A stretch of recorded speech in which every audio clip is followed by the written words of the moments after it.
Welcome everyone to the Town of Norfolk Planning Board meeting. Tonight is Tuesday, September 12th, 2023. We are here at 7 p.m. in Town Hall Meeting Room 124. The notice for this meeting was previously posted on the town's website. Alternative access to this meeting is provided via Zoom. You can also get that information on the town's website. Following this meeting, a web link will be provided for access to this on YouTube. It is being recorded by the Norfolk Community Television. And we will go ahead and, I guess, do a kind of a check-in here of the board members and staff here in the room. So we do not have any of our board remote, so we will not have to do a roll call vote this meeting. But just going around, we have Melissa Mayo, Gary Sullivan, Chris Montfort, Chad Peck, which is myself, Eric Diamond. We have Rich McCarthy, our town planner, and Betsy Fizzle, our admin assistant. We do have a few people on Zoom and a few people in the room. So we will get started. It is 7 o'clock. We do have a public hearing for 7 Juniper Lane. So I believe that's a new public hearing, so we'll need to read that in. Notice is hereby given that in accordance with Mass General Law, Section 40A, the Norfolk zoning bylaw, 310.5.2G, that a public hearing will be held on Tuesday, September 12th, 2023 at 7 p.m. room 124 at Norfolk Town Hall, 1 Liberty Lane, Norfolk, Mass, regarding a special permit application for property located at 7 Juniper Lane in Norfolk, Mass. 02056. The applicant, EE Norfolk LLC of Rentham, Mass, is requesting a special permit for an estate lot. The property is located in the R1 zoning district, reference Assessor's Map 15, Block 54, Lot 87, showing a proposed 90,000 square foot parcel. The plan and application are available for public inspection in the office of the Norfolk Planning Board during the hours of 9 to 6 p.m. Monday through Thursday. Thank you, Eric. So Rich, you want to give us a quick little overview? And Sure. I displayed in front of you the overall site plan, which I think helps kind of put some context to what's being proposed. Is that one different? No, it's the same one, it's just... No yellow? Where's the yellow? Oh, sorry, it threw me up, sorry. I know. Yours is better, look at Rich's. well, look, yeah, okay. All right, look straight ahead. Yep. The area that's highlighted in yellow is the proposed estate lot. Within the Norfolk zoning bylaws, there's a provision that allows for a single lot, which we call an estate lot, with 50 feet of frontage. That's 3 times the minimum lot area dimensionally, with requisite upland area to be approved. This was part of a larger overall development, which you see, which is the Avery Way, which is, oh my goodness, the Enclave, sorry, which is off of Village Green, which is a 40B development, which is also of age restricted, so it's 55 and over. So that was previously approved and it's under construction and pretty far away into homes being built and being occupied. So this is the bottom piece of it in terms of presenting to the board an estate lot. It meets all the dimensional requirements of the zoning bylaw, the requisite area. It meets the frontage requirements. I don't know if there's any specific questions you might have, but in terms of complying with the bylaw, it does, as proposed. Okay. And so the access to this is from Juniper Lane. Correct. Right. Which is off of Boardman Street. Okay, it's off of Boardman. Okay. I mean, I don't have any questions because it does meet the requirements. Does anybody on the board have any? Melissa's studying something over there. I see a question brewing. No? No, I looked it up on the GIS map earlier, so Okay. I'm good. It's right at the end of the cul-de-sac, it looks like, on Juniper Lane, so it seems... It is at the end. Yeah. Yep. Nope, I'm good. Okay. So I guess we'll open it up to anybody on Zoom or in the room if they have any. Yep, we do have. Can you grab a microphone and then just... I can speak up. Well, it's actually for the home recording. viewers. Yeah, for the home viewers and recording. Our cable, so. If you could just state your name and address when you get the microphone. There you go, it's already on. Stephen Palmer, 3 Bigelow Place, Norfolk. My question is the owner limited to building one house or choosing to build one house and has the option to build more? It's limiting to one. So he's self-selecting one house for the bylaw. Thank you. Any other questions, comments from the room or via Zoom? Any concerns from fire chief around the property? No? No, Okay. there was not.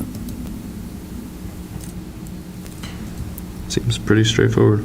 Yeah. I've got I guess, a question about is there some conservation walking trail that goes through there that we're now There is. getting into? There is, go back to the plan. I see existing Yeah. cart path through there, but is that supposed to be maintained as part of the 40B piece? Let me zoom in. There is a easement through there for, does it show up on that plan?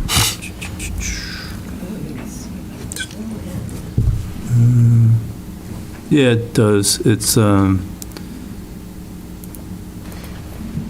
goes around and down essentially the the right property line of that lot. Where is the So path it's right supposed along here. See that line? We got a helping hand here. There you go. Yes. Yep, right along Right, there. so Yep, is that's that, where I is see that it. going to be maintained as a path through there, or is that through the middle of his lot? No, that will remain. That was part of the previous approval for the enclave development. Okay. Yeah, go ahead. Name and address. As long as it's lit up, Is it green? it's a, Is the light green on the front? No, it's no, off. that one's not working then. Here you go, I'll trade you. Lyle Sorensen, 5 Juniper Lane, so I'm a close abutter. Just to help you folks out, I believe the path, which was kind of an old farm path that's overgrown, but it's been surveyed to go along the property this way, then it takes a turn, it goes down into the water down here, and they've built a nice boardwalk across so far. So they've staked, survey stakes and things, and then a nice crossing of the old stream. Thank you.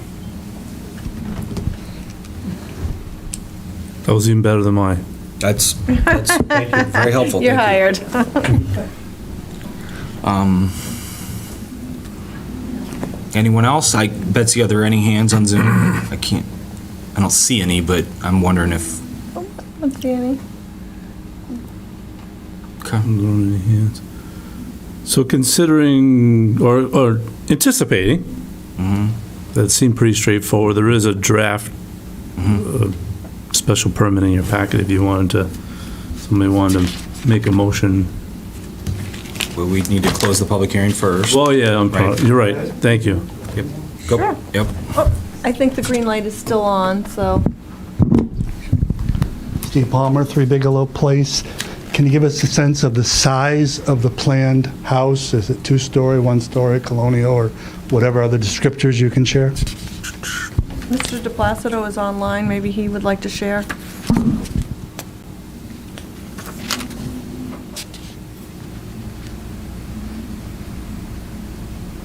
Uh, Oh, hold on, Tom. Hold on, We're having Tom. a little audio issue. Uh-oh. There we There you go. There we go. All set. Okay. Good evening, Tom DePlacido. It would be a traditional 4-bedroom, 2-story home with a 2-car attached garage, something typical that would fit into the neighborhood. Thank you.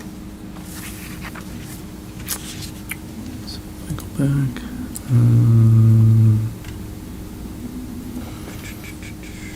Let's see where. But if there aren't any others, I mean, just for process, we would need to close the public hearing Close the and public then, hearing, and then correct. vote on the draft decision.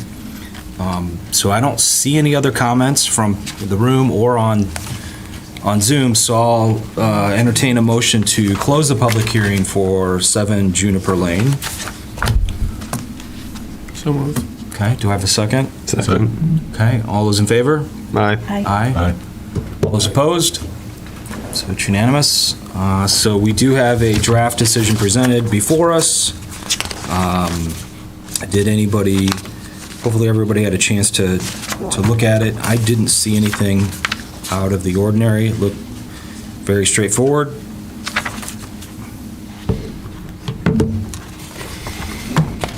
I personally would love to have a good amount of time to read it, just to make sure, but I'll default to the rest of the board. So you're in no hurry, per se. Yeah, we don't, So, I mean, you can, if you want to, Chris, if you would feel comfortable, I mean, we don't have to vote on this tonight. We can do that at our next, maybe do the next meeting.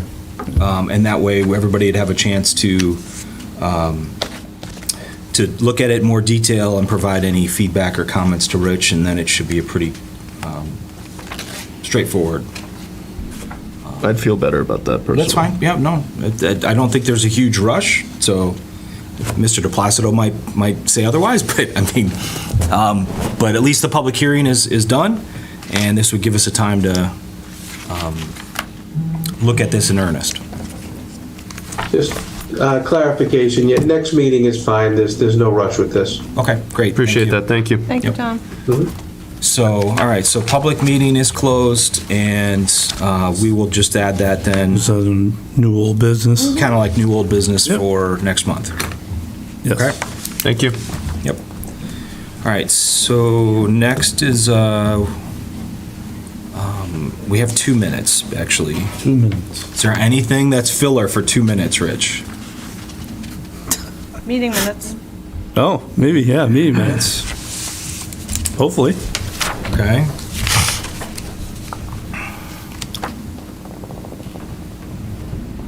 Make a motion to approve the meeting minutes for August 8th as printed.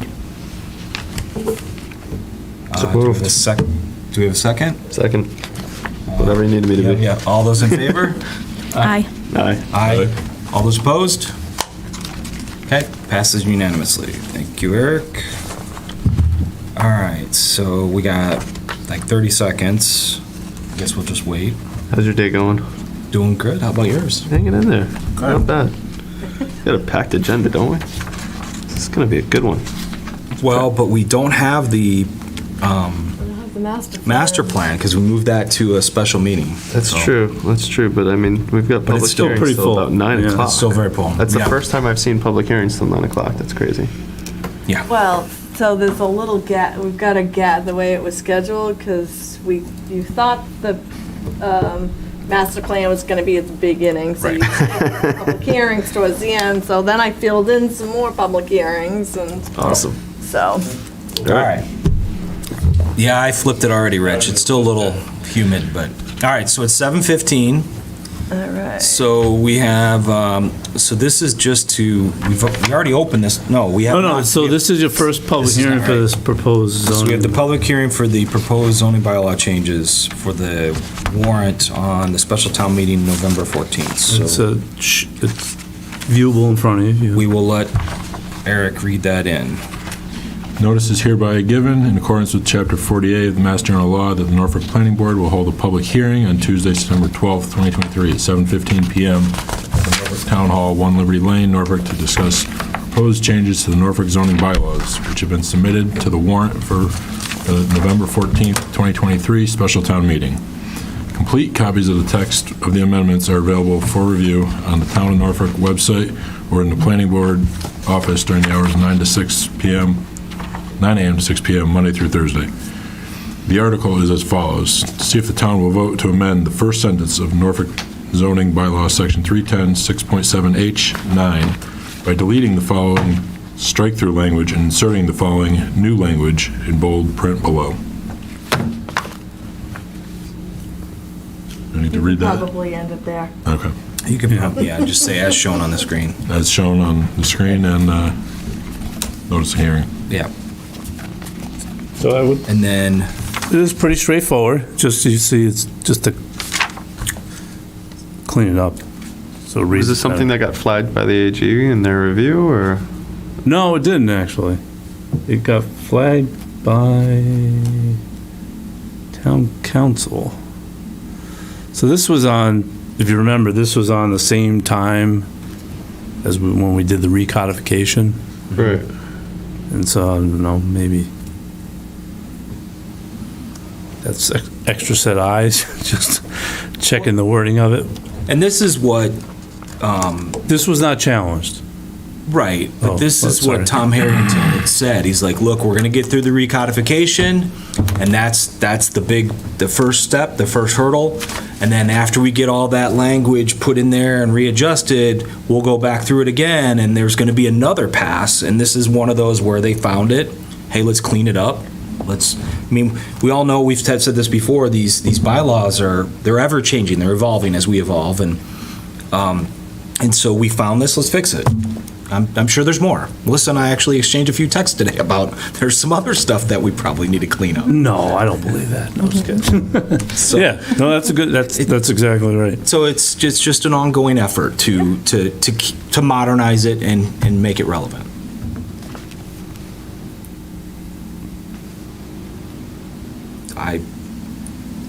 It is a public hearing. I guess, well, first I'll hear from the board if there's any comments on it. I'm just trying to understand how it was originally written. Like, that's pretty bad. So what's originally written is what was The strike-through. strike-through. Yeah, Right. so it references modifying Modifies it itself. twice. Right. Yeah. And so, yeah, special permit provided, however, that the parking spaces are constructed in accordance with the planning board rules and regulations with suitable gravel or crushed rock or other medium, and the parking spaces are adequately. Don't we have a section in the bylaws that talks about construction of? Yeah, well, section 6, 7, there's a whole list of other requirements for parking. So do we want to reference that in this at all? No, this is specific to the conservation, Just for open space. Yeah, correct. Okay. And then, so in the reverse, in that section, are we referring to this for the conservation parking? In, I don't know if you want to see the whole section to see how. Love to. I guess it's probably We've not. got about 10 minutes anyway. Yeah, sure. Hold on. So I will stop screen sharing. I'll pull it up in the bylaw and then come back.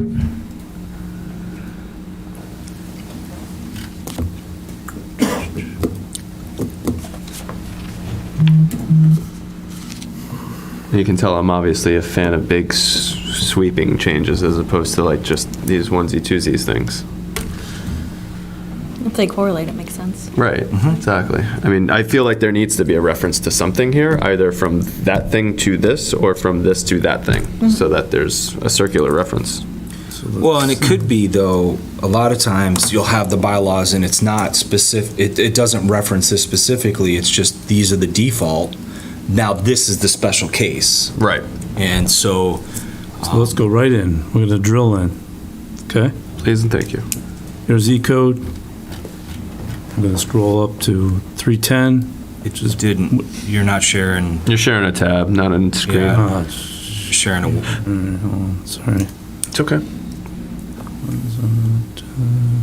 I feel like we run into that all day long. I'm usually the one who just shares the tab too. I'm talking about. I've just gotten the habit we go. of sharing my whole screen, Yeah. Second. for good or bad. So Article 6, general regulations, and we drill down to 6, 7. Yep. Yep. So parking Can requirements. you make this bigger? Can you Control Make it plus. Bigger. control plus? Okay. Keep going. One more? Come on, I hit 40 this year. Yeah. There we go. Okay. Okay. Yeah. All right. I got So that's 6.6, 6.7. Okay, and any district. So this goes this will be the schedule, prescribing use and what the parking requirements is. Then go to C about illumination, then location. E is the handicap. Well, you could read it. I don't have to read it to you. No, you're doing great. No, that's actually good. That's It's helpful. helpful. All right, so how you determine usable floor area. Right. Deals with loading. Then this is more design kind of elements, parallel 90 degrees, maneuvering aisles. Don't back onto a public way. And then we keep going down to number 9. So it's part of a whole series of, so it's, So it's a subsection of that. Correct. Okay. Yep. Okay. so yeah, so okay. So it's just part of all the other requirements. It's like, all right, now here's the Yeah, it's special just a requirement for, Right, subsection dealing with this particular topic. Thank you. That made sense. yeah, that was helpful. Yep. Yeah. Excellent. Still got 8 minutes.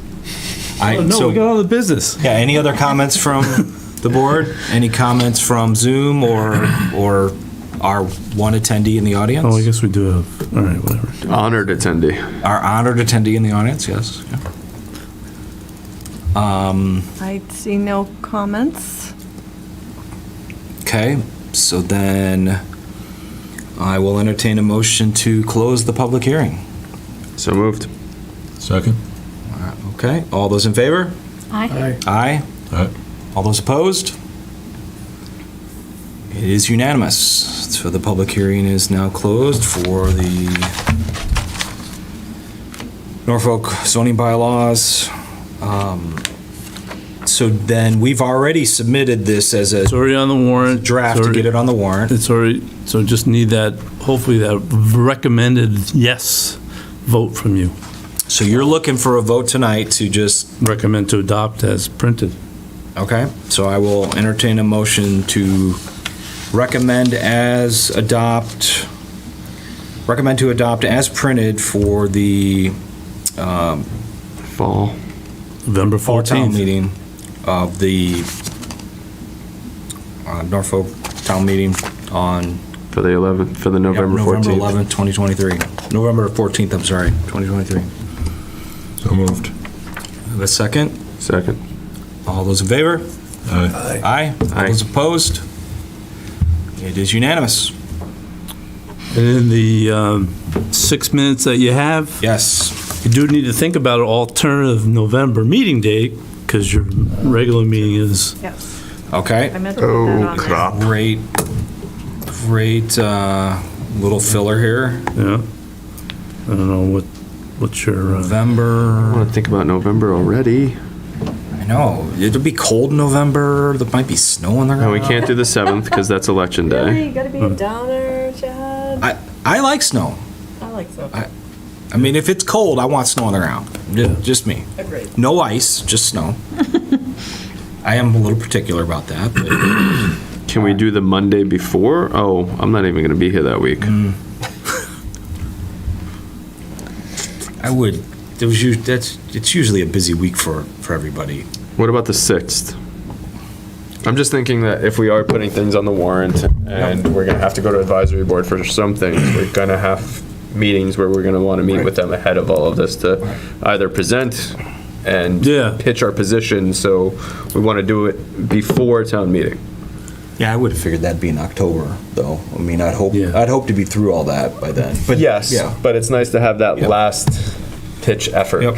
So yeah, the week prior, like 6th or 7th. I'm full of these today. the 7th is election day. Yep. Okay. 6th is what I'm pitching. Is that a Monday? It's a Monday. Yes. On the calendar. You home? for me. I'm home. Oh, okay. I think so. The calendar's in.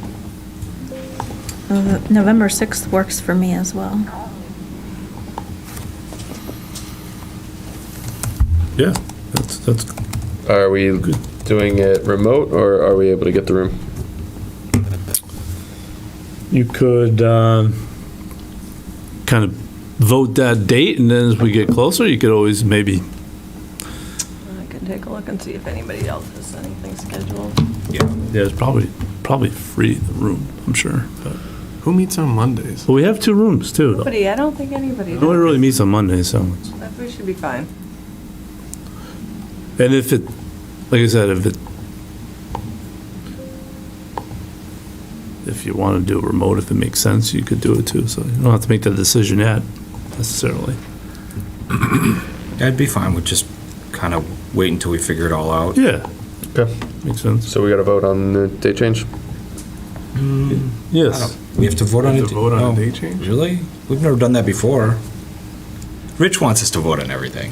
You kind of voted on, I think you've, I mean, I don't remember ever. You just gotta give notice that this change, Right. you just gotta post it, but you don't have to vote on it, I don't think. But I will vote on it. you don't like to vote. I love voting. Might as well Okay. make, I just make want a my- motion. So, I'm going to abstain just for the hell of it. I want my vote to be on record for this one, actually, so. So I will make a motion that we move our November 14th planning board meeting to Monday, the 6th, at the same time. Do I get a So moved. second? You need so moved first. I made the motion. She I said so it. moved, but Okay, we got a so moved. And Gary. you Gary said- was saying aye over me Well, that way. is Gary going to second it then? Gary was Just going straight down. Jumping ahead. Seconded. Okay. All right. All those in favor? Aye. Aye. Aye. Aye. All those opposed?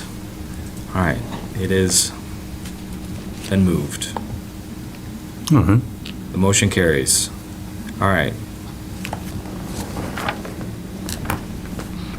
Okay, so we still have 2 minutes, Rich. That's okay, it's not a public hearing, so when Nathan is on, Oh, he let's, is on. so- Yeah, yeah. let's do it then, yep. Yeah.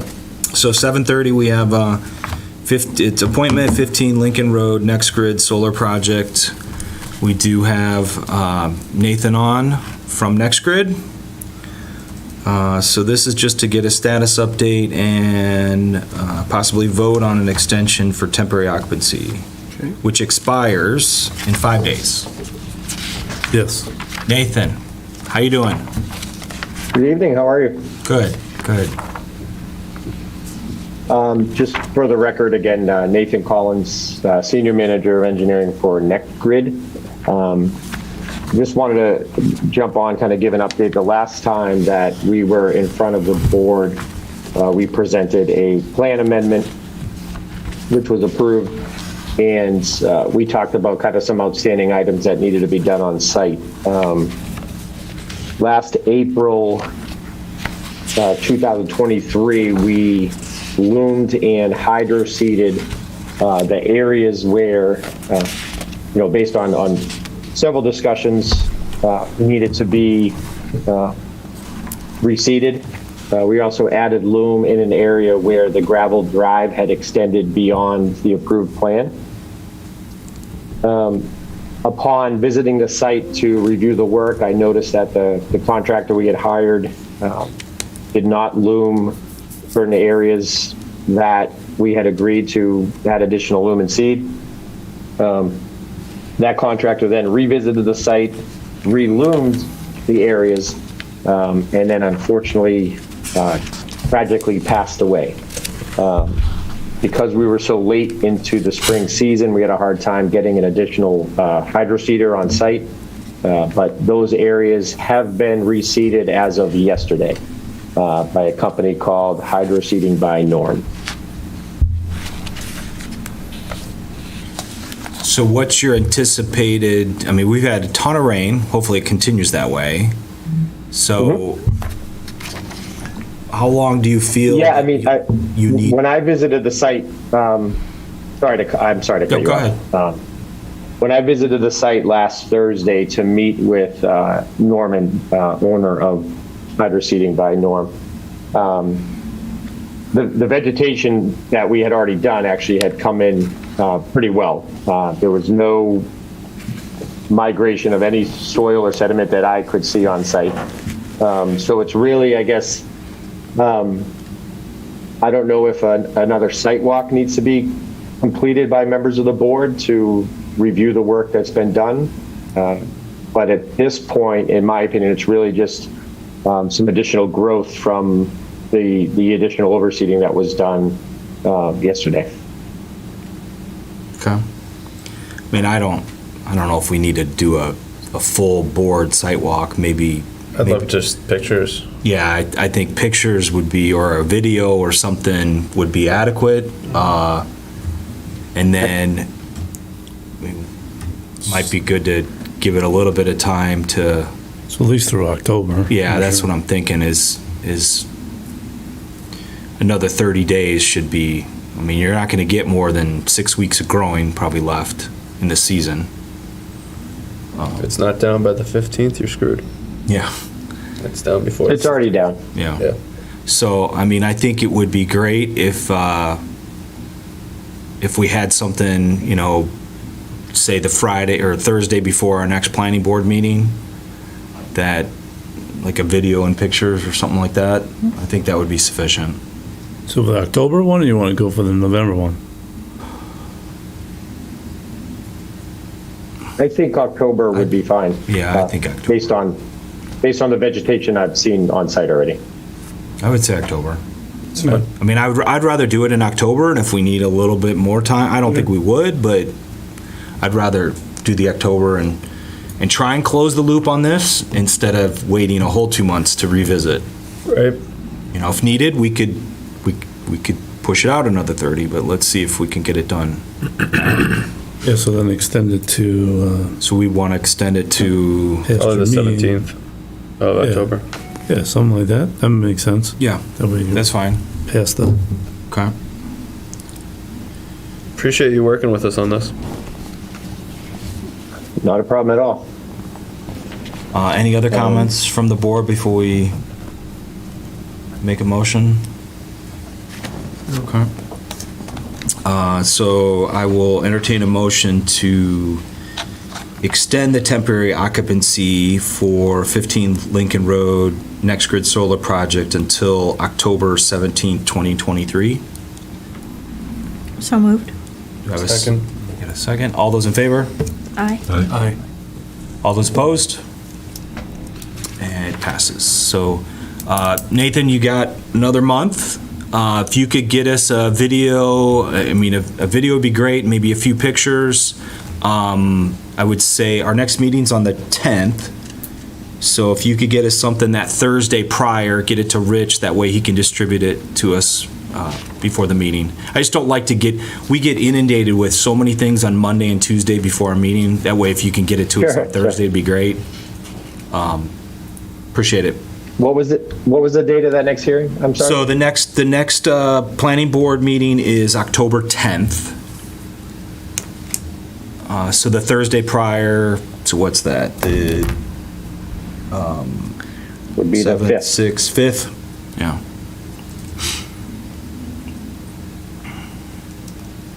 Fifth. Yep, 5th, October 5th. If you get us that by the 5th, that'd be very helpful. Not a problem at all. Okay. All right. All right, thank you. Yep, thank you, Thanks, Nathan. Nathan. Thank you. Bye now.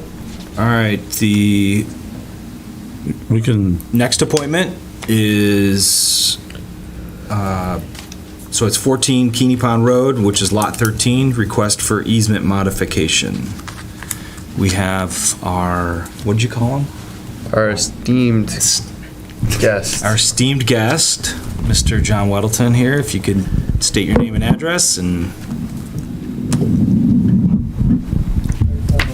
That one's working. That one's on already. Yeah. Thank you.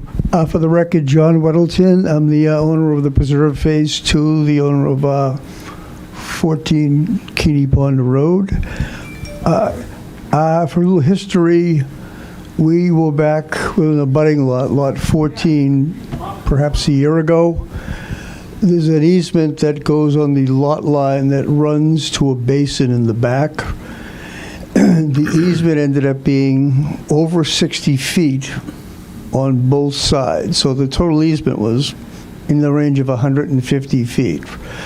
So, which is kind of crazy because it's for access for a vehicle to clean out the structures there. So we had the DPW come down and reaffirm that a 20-foot easement is what is required and necessary to access it. So accordingly, on Lot 14, when we were here last time, the easement was changed to a 10-foot easement on that side, and on the other side, it was a 10-foot easement. And we're looking for the same thing here.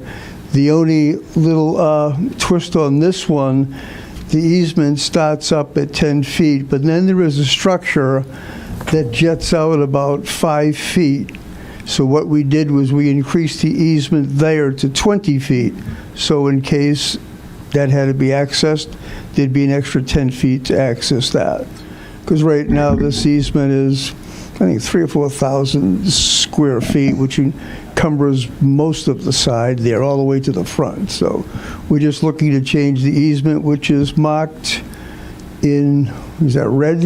It's like a reddish pink, yeah. Yeah, the old easement, the green outline is the old easement that is totally unnecessary in our opinion. So we're looking to modify that to the area shaded in red. Questions? So I know you've been before this board a couple times on several lots for the exact same situation and scenario. So I think most of us are pretty well versed as to what this entails and why you're requesting this. Yep. Same thing, Yeah, different lot. pretty much. Well said. Not that it applies to just this, but like, why were the easements so large to begin with? Was that Great like question. a rounding error on some? It's kind of interesting, when you do a subdivision, we were in the planning board process for 3 years. It's designed by my engineers, and then we pay for the town's engineers to redesign it. And I guess convention states that when you have something on a plan that's overburdensome, like a detention basin that's built way too big, that's not that necessarily that big, nobody ever tells you to scale it down. They just let it stay as large as it is. So this was looked at and probably just assumed it complies, but it could get 5 trucks up there going side by side, but there's no change. And I did not spot it, so Okay. here's where we stand. Yeah. Thank you. Yeah, it's quite large, and if the DPW is fine with it, Yeah. I'm fine with it. I agree. Tough one. Yeah. Let's call it. You good? Okay. So, looking for a motion to modify the easement as shown on the plans in red for 14 Keeney Pond, Lot 13. So moved. Have a second? Second? All those in favor? Aye. Aye. All those opposed? So the ayes have it, unanimous. Thank you. Thank you, John. Thank you. Awesome seeing you. All right, so the next is 8 PM appointment, 113 North Street, request for subdivision modification. That is... Attorney Brennan is here before you. We have new Mylars. Well, updated Mylars, I should say. Right. Good evening. Sit over here if you want. Yeah.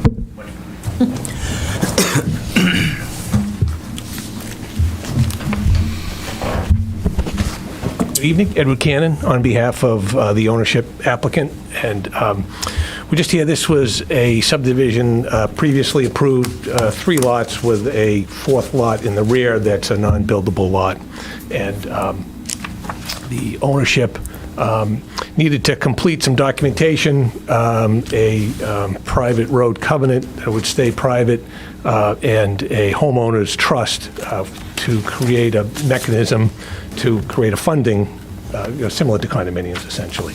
And that's been done. Those have been approved by town council. We're here today to ask for a modification of a minor modification of subdivision plan to remove condition number 35, which is to require the installation of concrete bounds as a it's a private. It's a layout of a roadway, but the board has waived the full build out of that. So we just asked to waive that requirement.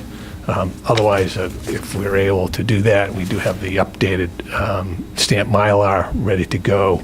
And then the next step would be to take the private road covenant and meet with the select board, who actually has to accept that on behalf of the town.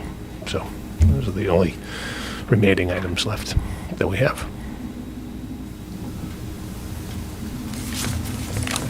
So, and this is going to stay private, of the road, I'm sorry. Road will, that's the idea of the private covenant, so you can never petition the town. That's the whole idea.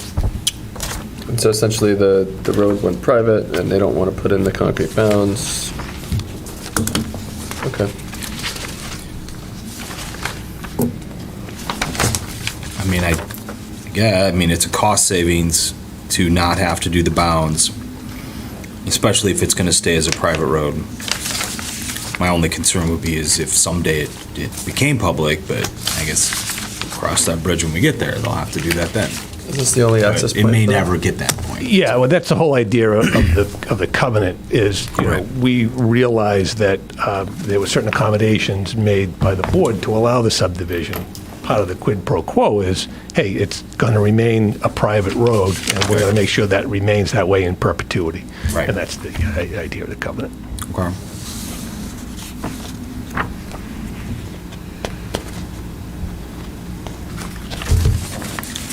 I mean, that's fine. Questions?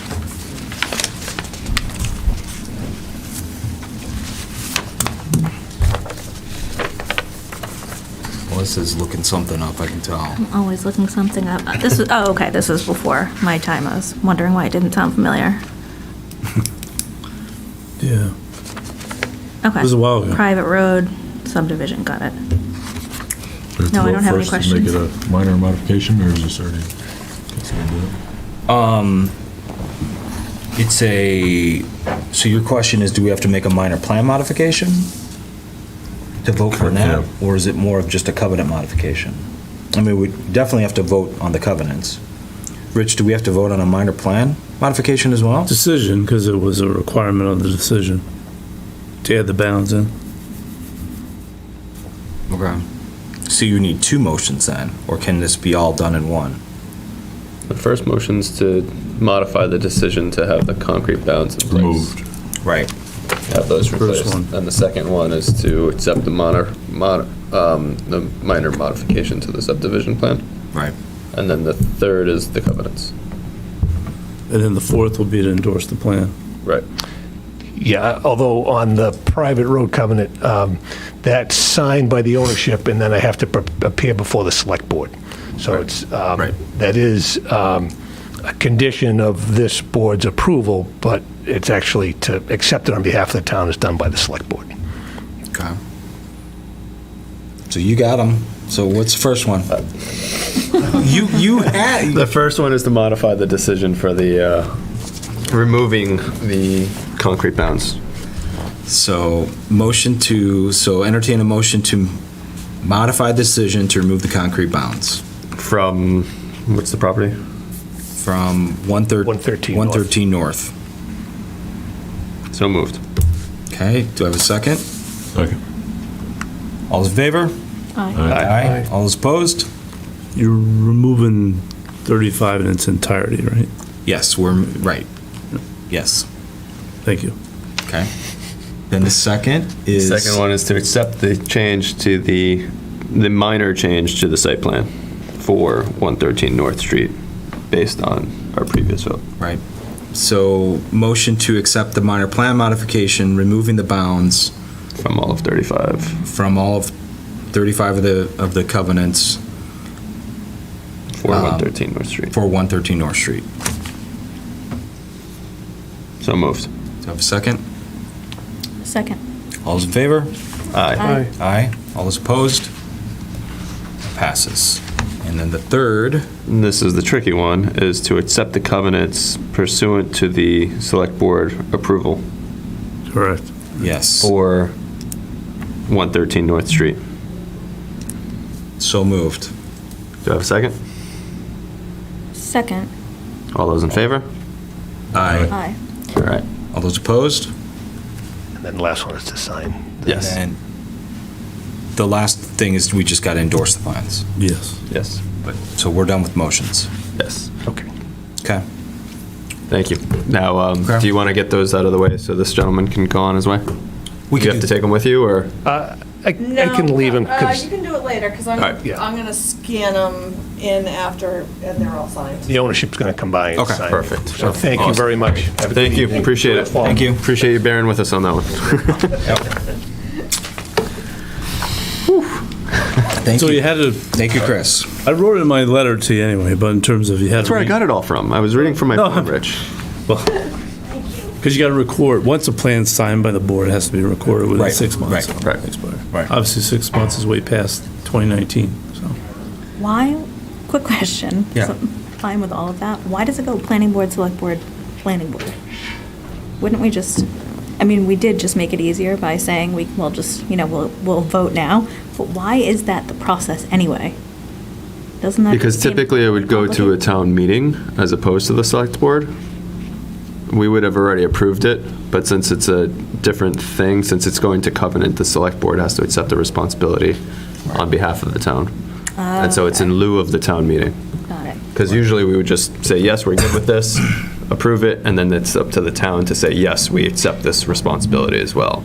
It's like the standard road acceptance. Got it. But this is a hiccup in that, and so the select board has to do that portion. Well, in this case, it is to remain private, too. So Right. That's the, That's the key. That's the It's key. different to other things like MacArthur Avenue, which we're talking about as well later on. Whereas that is fun in a different way. so we can, That's a nice segue into our next appointment. Is it too early to do that? Yeah. That's it's too early. okay. Yeah. So But so we can, so I think, as I note to the board, I didn't get any information for 17 Pine okay. in terms of the modification that they're looking for, so I think it might make sense to keep it on the agenda. Once we get something, then we'll put it on a future agenda, Okay. Okay. instead of just kind of holding a placeholder for it. Okay. So We can review the zoning, the other zoning articles, too. we don't have to vote or What about anything. we also have for- 19 Shire. So 19 Shire, he's actually coming in. Okay. For 17, do we have to vote on continuing it? No, I'm just letting you know, it's more Okay. information. We'll take it off the agenda. Yeah, you just Kind of mis- confused me with the continued over here, because usually you only put the continued in the agenda if it's a public hearing that we wanted to continue. It was a continued discussion, Got it. but I would just take it off until we we're just taking it off. until we get more info. Just So, it just, so in terms of, I'll go through my list and then we can, so Southwood we already discussed before, so October 10th. I'll have an update from, we'll go over the redevelopment scenarios. Yep. We'll, so I'll actually send out an email, to the friends of Southwood and some of the other folks that have been on there, and then we'll put something on Facebook too to tune in. I haven't seen anything recently from the PIP group. Anything new coming from that area, or? Nothing the PIP group, but GFI is going to be filing a notice of intent. They have to do some borings, Okay. some additional, so they have to do borings and, what are they doing, borings and something else, I'm trying to think. And put in some monitoring wells too. But they're going to need to file a notice of intent to do that. Okay. So they're working on that, which would probably be in October Okay.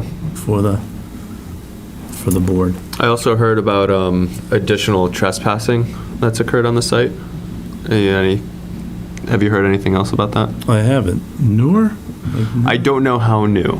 I can speak more offline. I just want to make sure we're Yeah. doing whatever possible to secure the site, considering. Because they had the fencing up, they had the signs, and they had the cameras, so I don't know if, Yeah, I would touch base just with Norfolk PD, because Okay. they did, from my understanding, get someone who was involved with it, so, oh, who was trespassing? yeah. Oh, all right. So that's kind of successful in a way. Technically, yes. I mean, The fact that they traversed the, but they got over it, yeah. Right, No, it's not, right. okay. I'll that they check in with accessed the, it. Dennis is here. oh, you came early. so excited. But did you want to wait for Ted, or you want to? No, I'm all set. That's fine. Okay, Why you throw him in? all right. Well, so then, I was ready to do my stuff anyway. It's all right. All right, so we can go to 19 Shire. Yep. Update on temporary occupancy. Okay. So then you get to come, yeah, there you go.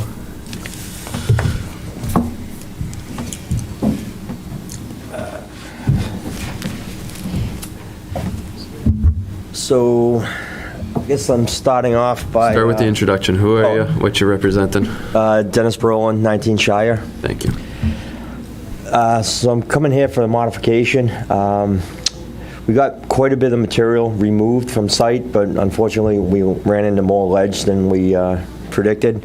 I had geolopes in to get majority of the material out of there, but when we started hitting a really hard ledge, it was the option of blasting. They gave us a quote for $80,000, and it's a little steep. So what we're doing is we're raising the area up and pitching it all the same direction. So no matter what, everything's going towards the rain garden. I think that's everyone's concern, is diverting water in different locations. It's going the same place, it's just rerouted at different elevations. So I'm here for that, and also discussing the fence.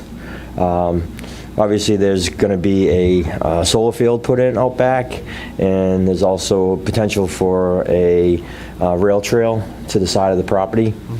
And so those things are cemented in stone. I think they're going to, first of all, the rain garden right now is into the trail that's already there, so that would restrict anybody to go through the property, whether on bikes or walking. So we want to alter that just slightly, just move it over so they can still have that path. And then with the solar fields, there's a certain bylaw with fencing. Mine would be 6 feet, theirs would be 8 feet, but it'd be on the same line. It'd be on the same property line. So what Rich and I spoke about is possibly working with the solar company to either split the fencing, to put it on the same location, but meet their specifications, which is higher than ours. I just can't see having 2 fences in the same location. Obviously, yeah. Also, I have a buffer between my property and theirs. I kept probably like a 40-foot buffer on one side, on the south side, and then on the east side, there's probably a 200-foot buffer. And I'd like to keep the tree buffer for a natural barrier, so I don't have to really see the solar fields. So I guess those 2 things, and then the one other thing is the rain garden extension, because we didn't go to the full extension of the property line. So the rain garden is going to be short for about 75 feet, but that's all tree lot and vegetation. So all we're going to do is shorten that garden to the area of disruption. And those are the 3 things I'm here for. And what I'd like is permission to move forward and getting this engineered for the raised bed. For now, I plan on taking it down eventually, just not now. But the raised bed also, and it will show all the grading plans, so everything's moving towards the rain garden. The rain garden to be slightly modified so we can still have that walking trail. And then obviously the fencing. Yep.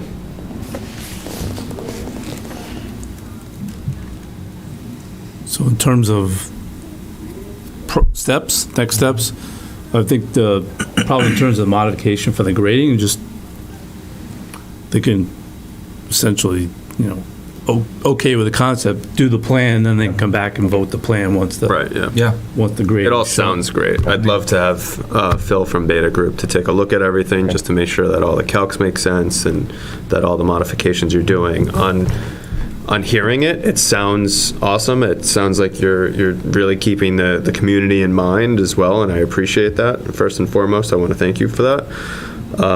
It's just, yeah, I think we're just looking at the extension of the occupancy at this point.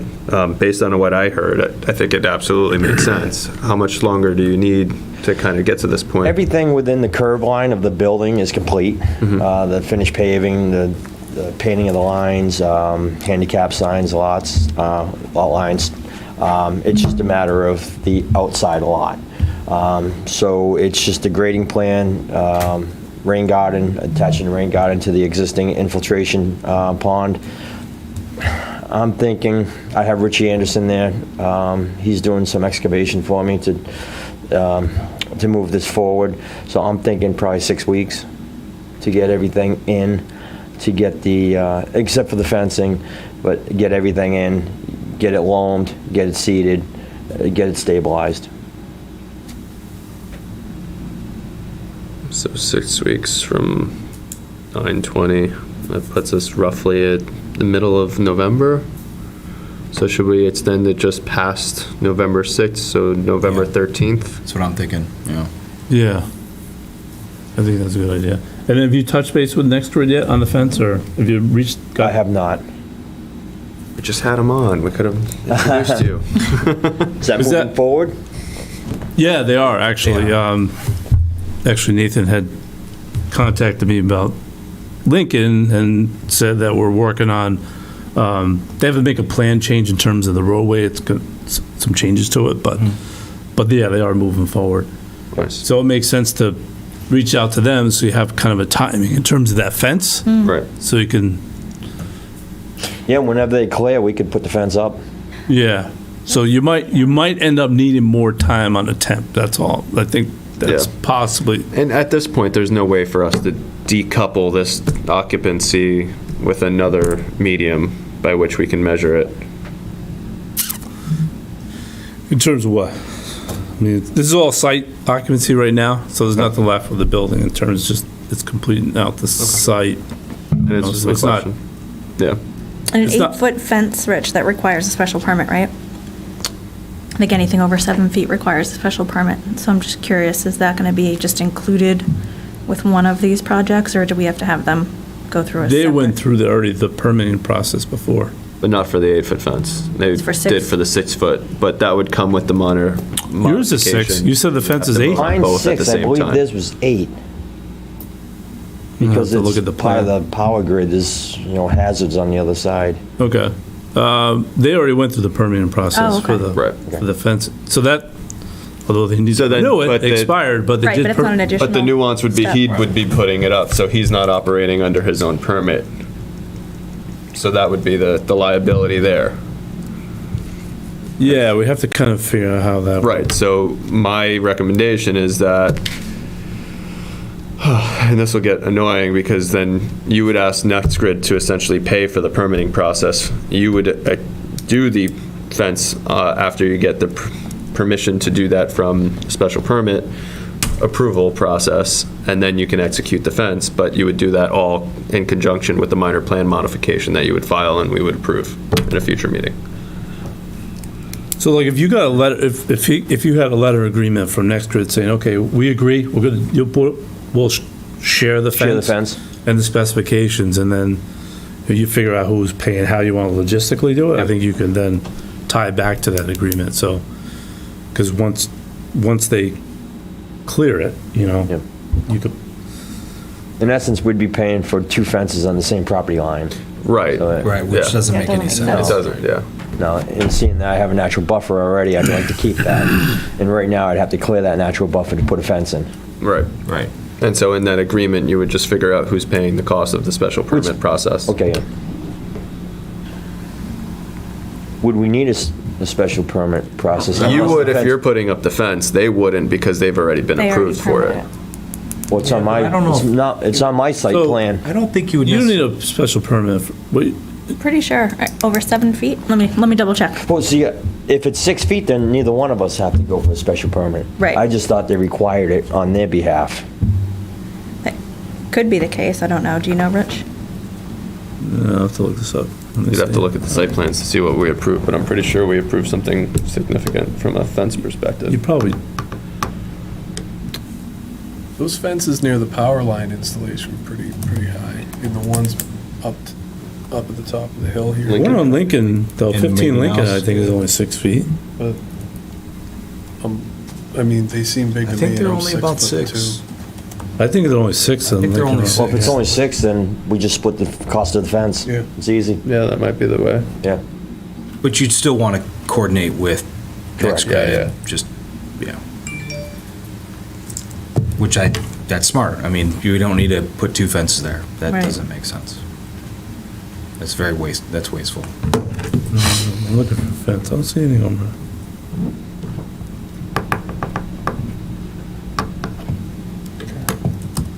All right, so Rich has got it up, the NextGrid. Let me go see if I can find the fence. Betsy's got it up, I'm sorry. It's okay. I'm looking through the bylaw. The fence. There's the tree planting. I'm not seeing anything in terms of a special permit for a There was fence. something with regards to a special permit and fencing. I think it was with the expansion of the flood zones and building a fence in a flood So zone in or terms of something to that special respect. permit with the, so outdoor storage requires a special permit and the fencing requirement is 6 feet high, but it doesn't mean you need a special permit to go from 6 to 8 feet, something like that. Okay. No? I don't know, I'm gonna find it. You gonna find it? I've seen it in there before. I think it was Norfolk bylaws the that I book, was I'll looking take a for. look. Let me see. Pass it In over. another town that I I'm was looking working. through it online. 7-foot high chain link fence. 7-foot chain link fence. So they're doing 7. Oh, well then, Yeah. that's fine then. So if you're. But that's cool not on the with- property line though, right? No, that's around the arrays. Yeah. There's no fence on the, all right. So they might not be putting a fence on your property line to begin with. Right. Let's see. Is this? Yeah, so there's.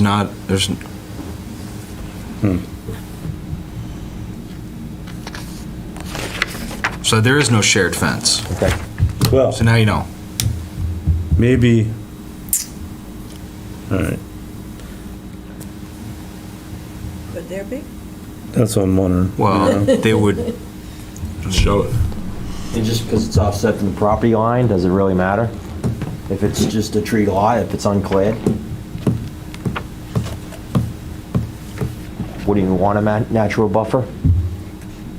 It seems wasteful to go take down a bunch of trees just to put up a 6-foot fence. Right. They're gonna clear, so they've got the sun.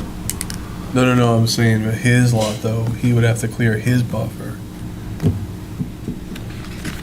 This is, we're looking at NextGrid, but what we're Right. talking about here for 19 Shire is there a fencing requirement?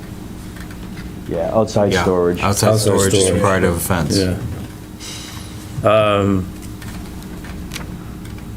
All right, let's noodle on it a little bit more Okay. on this fence then. But we can take immediate action on the temporary occupancy. Yes, yeah, yes. So, yeah, we should definitely make a motion then on that to extend that till November 13th. That'd be a week after our November Find this meeting. fence? Special permit? Still looking. I'm They're still searching looking. E-code. It's, So yeah, so we need to think about the fence. The other things that you presented, yeah, I mean, those are, the concept of that sounds appropriate. So you'll need to get those drafted up. So I'll have Rick from United Consultants draft that up, Yep. so you guys know, and then we can go through Beta to have them Yep. take a look at it. Yeah, we can get it done Yep. for the October meeting? Yeah, it'd be good if you get that done for the October meeting, yeah. I'll try. Okay. Rick's on. I Rick's see online. Rick's on there. Like right I said, I'll try. And then we Probably gotta pretend he's not we here. gotta think about this fence, Yeah. because it's not right on the property line like, No, it's We're- not. okay. All right. Any other comments before we make a motion to extend this temp occupancy?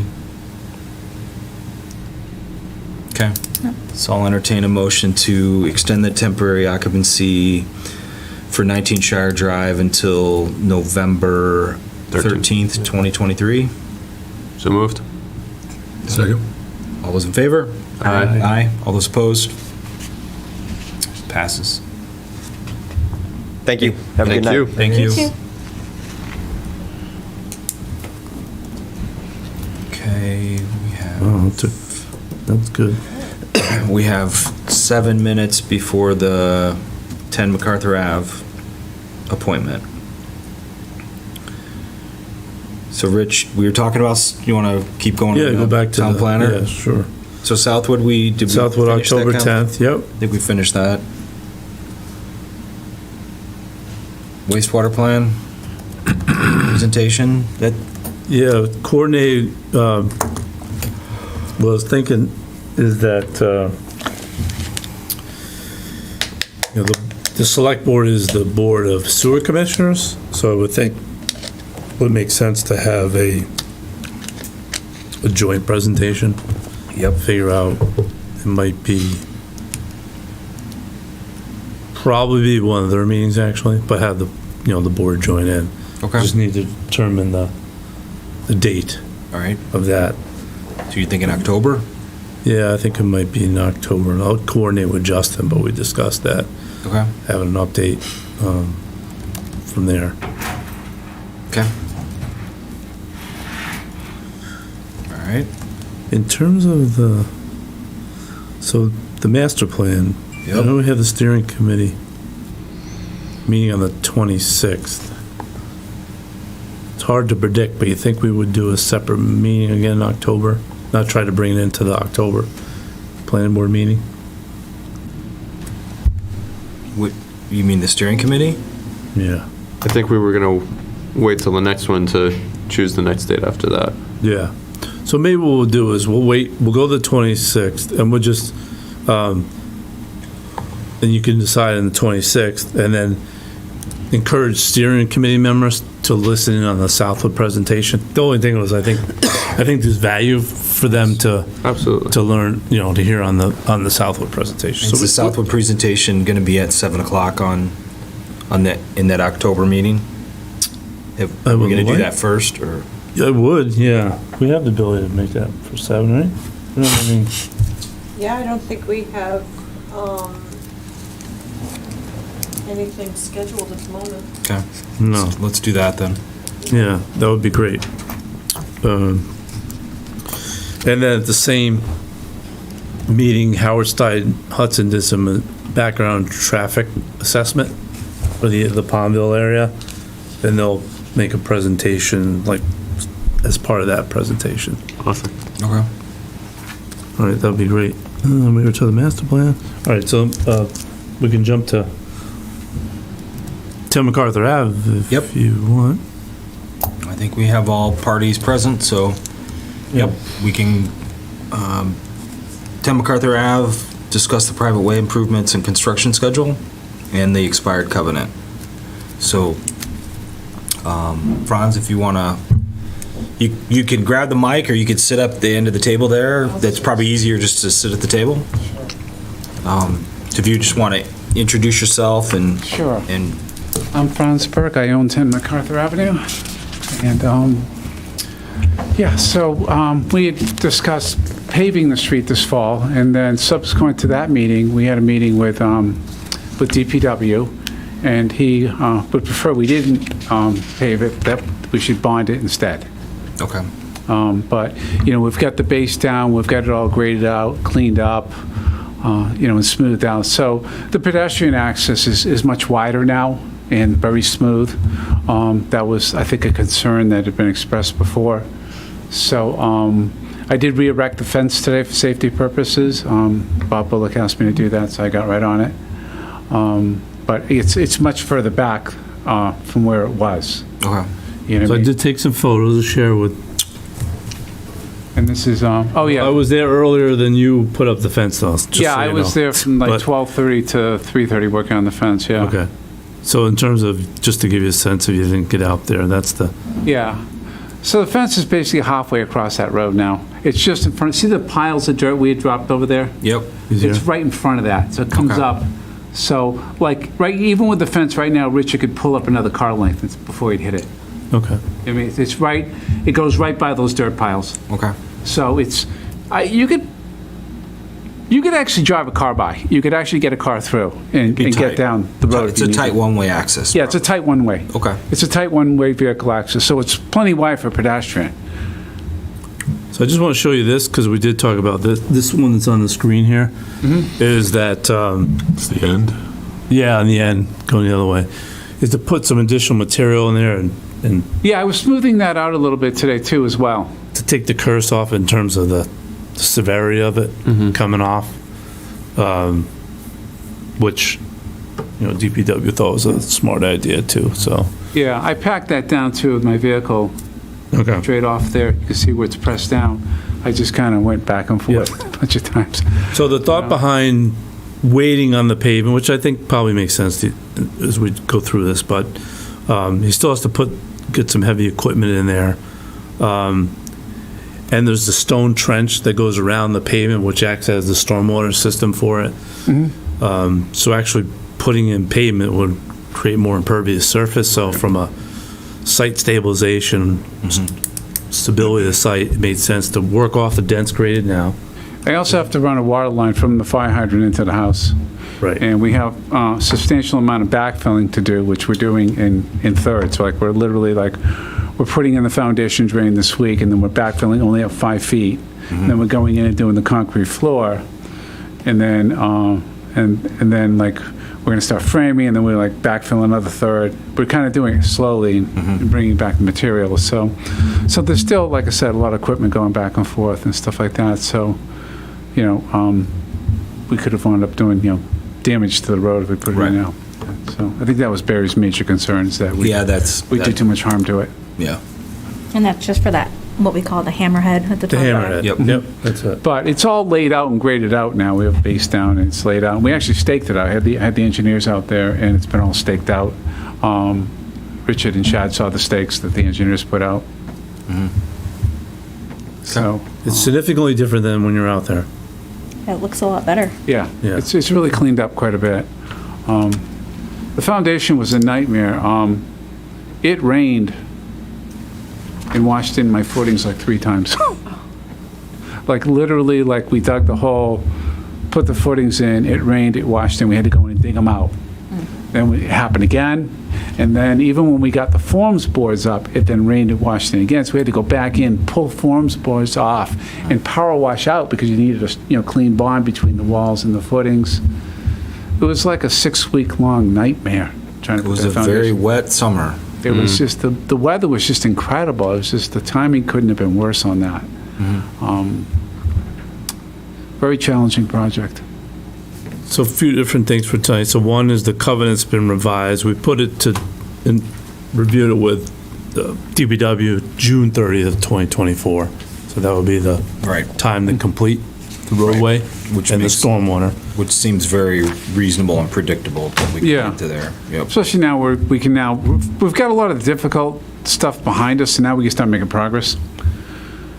And then did you have any questions in terms of the bond amount?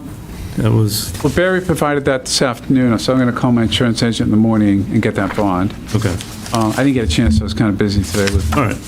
a couple So, of things, including the fence. No, that's fine. I'll put it up on the screen for the board to see. Yeah. So, Yep. I think Barry recommended a bond that was approximately $25,000 to finish it up. yeah. So that should be pretty inexpensive for me to get. I mean, it can't cost too much. But I would like you to vote that bond amount. Oh, I'm just going to turn that off, okay?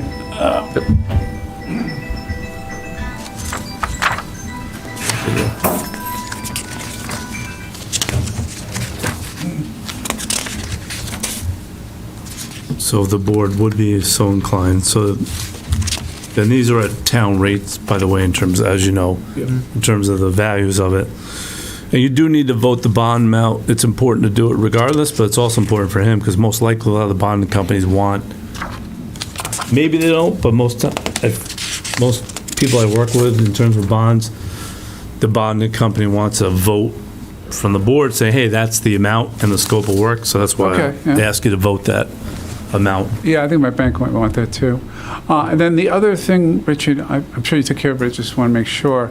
There was a clause in the covenant about no structure can be erected. Yeah, so Can we the take that out? 'Cause revised, that's kind of logistically doesn't work. I want to go through let me pull up the covenant. So, I don't know, I don't remember exactly where it was. I had missed it the first time around. Apparently, we all missed it.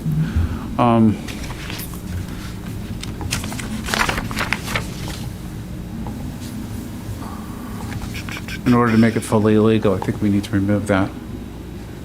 so that I can proceed with the house.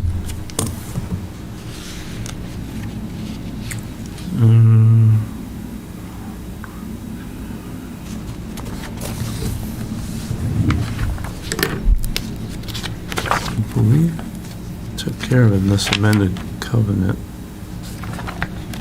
Unfortunately, I don't remember exactly what that clause was. I have it right here. I'm not seeing it. Do you want to take a look and see? Yeah, I know it came up. Complete that? So Rich, Is this new one or the one we last? Yeah, no, that's the new one with the revised date. Well, maybe you already took it up. Maybe, just make sure that, take a look at that. Okay, well, yeah. Give me a second.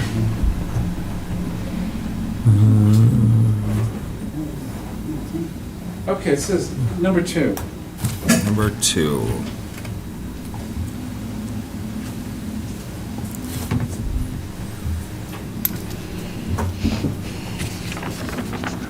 So the problem with that, I think, is the way this is worded, that I can't erect the building until the street is 100% done.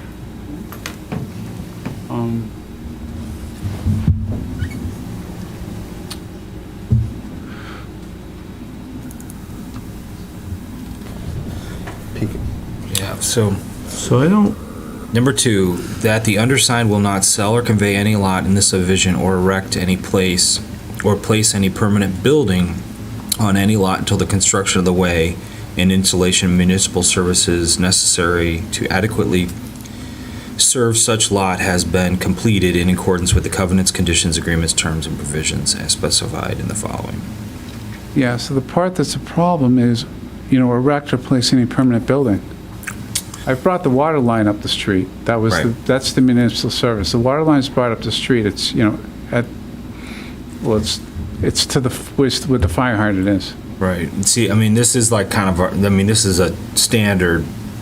Right, but in a subdivision, they don't 100% finish the road before they start building the house.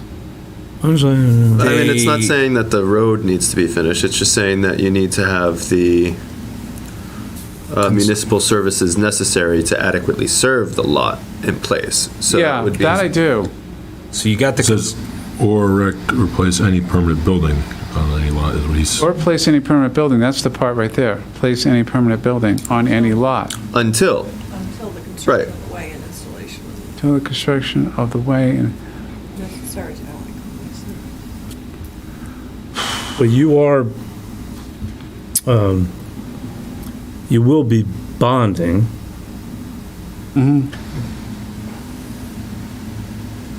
Which is another provision. I mean, here. if there's concerns around the wording, we can send it to town council and Well, send this. the concern is, this came up, So it doesn't say completion of the way. Right. It says construction of the way, which you have started you've now got the sub-basin for that.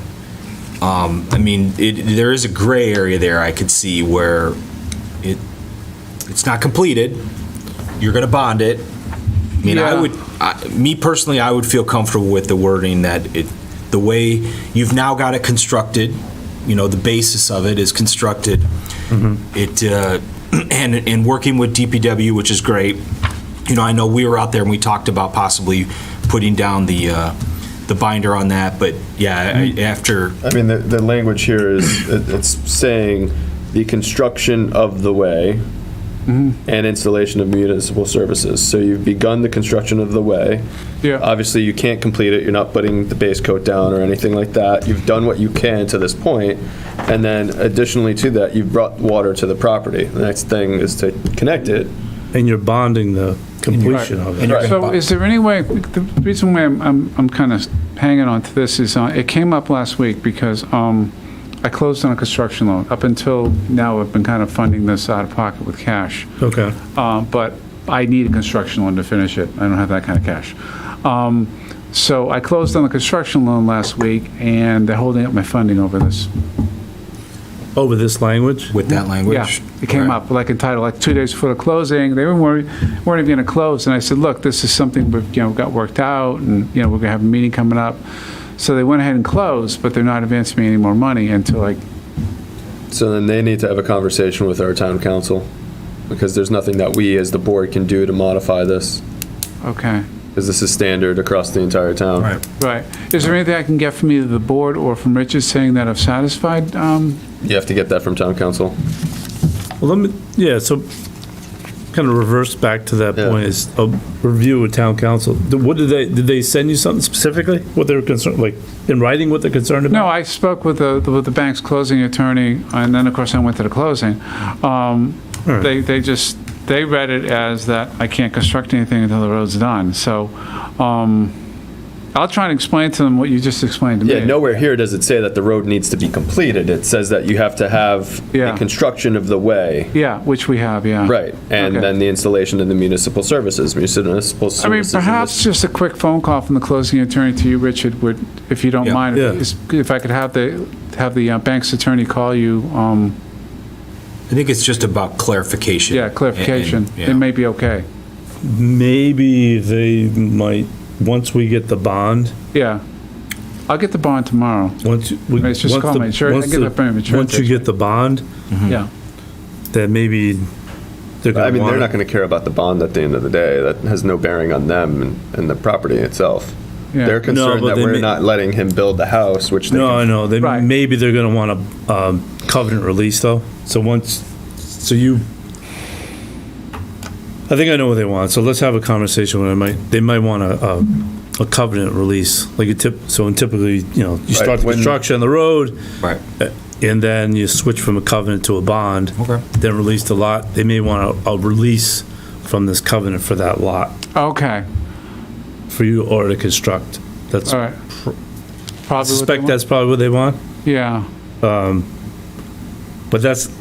you can't do that tonight because I don't have it on there. So you'd have to have a. Okay.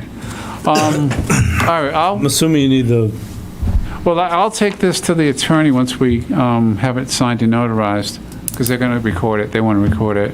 Yes. So- But I think that's probably going to want. They're probably going to want a lot release.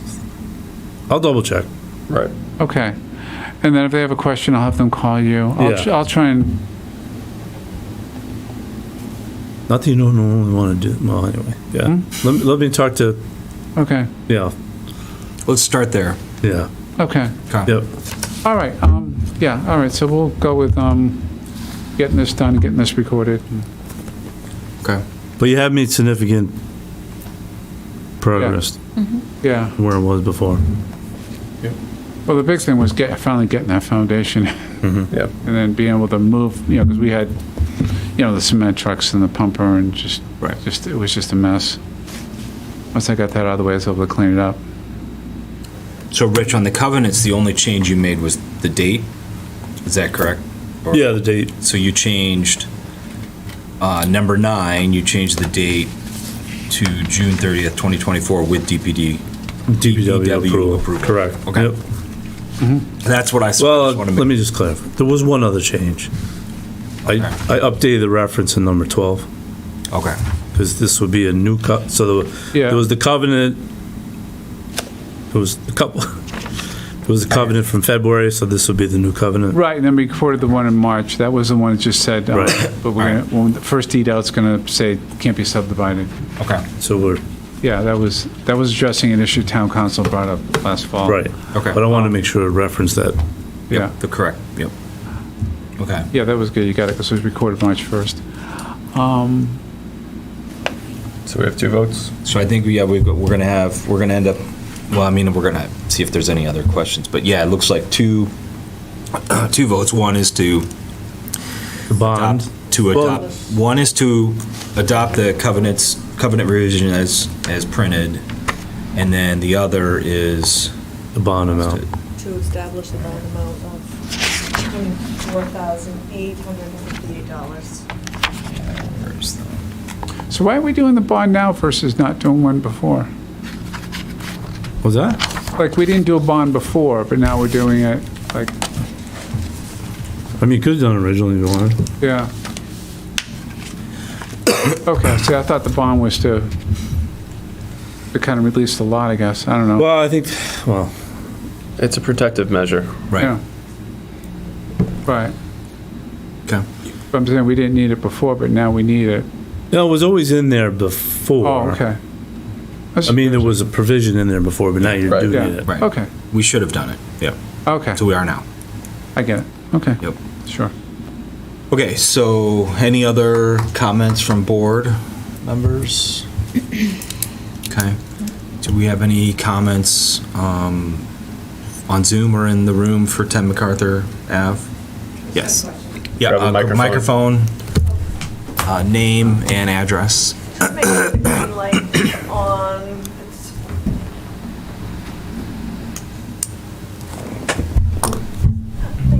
You're welcome. Thank you.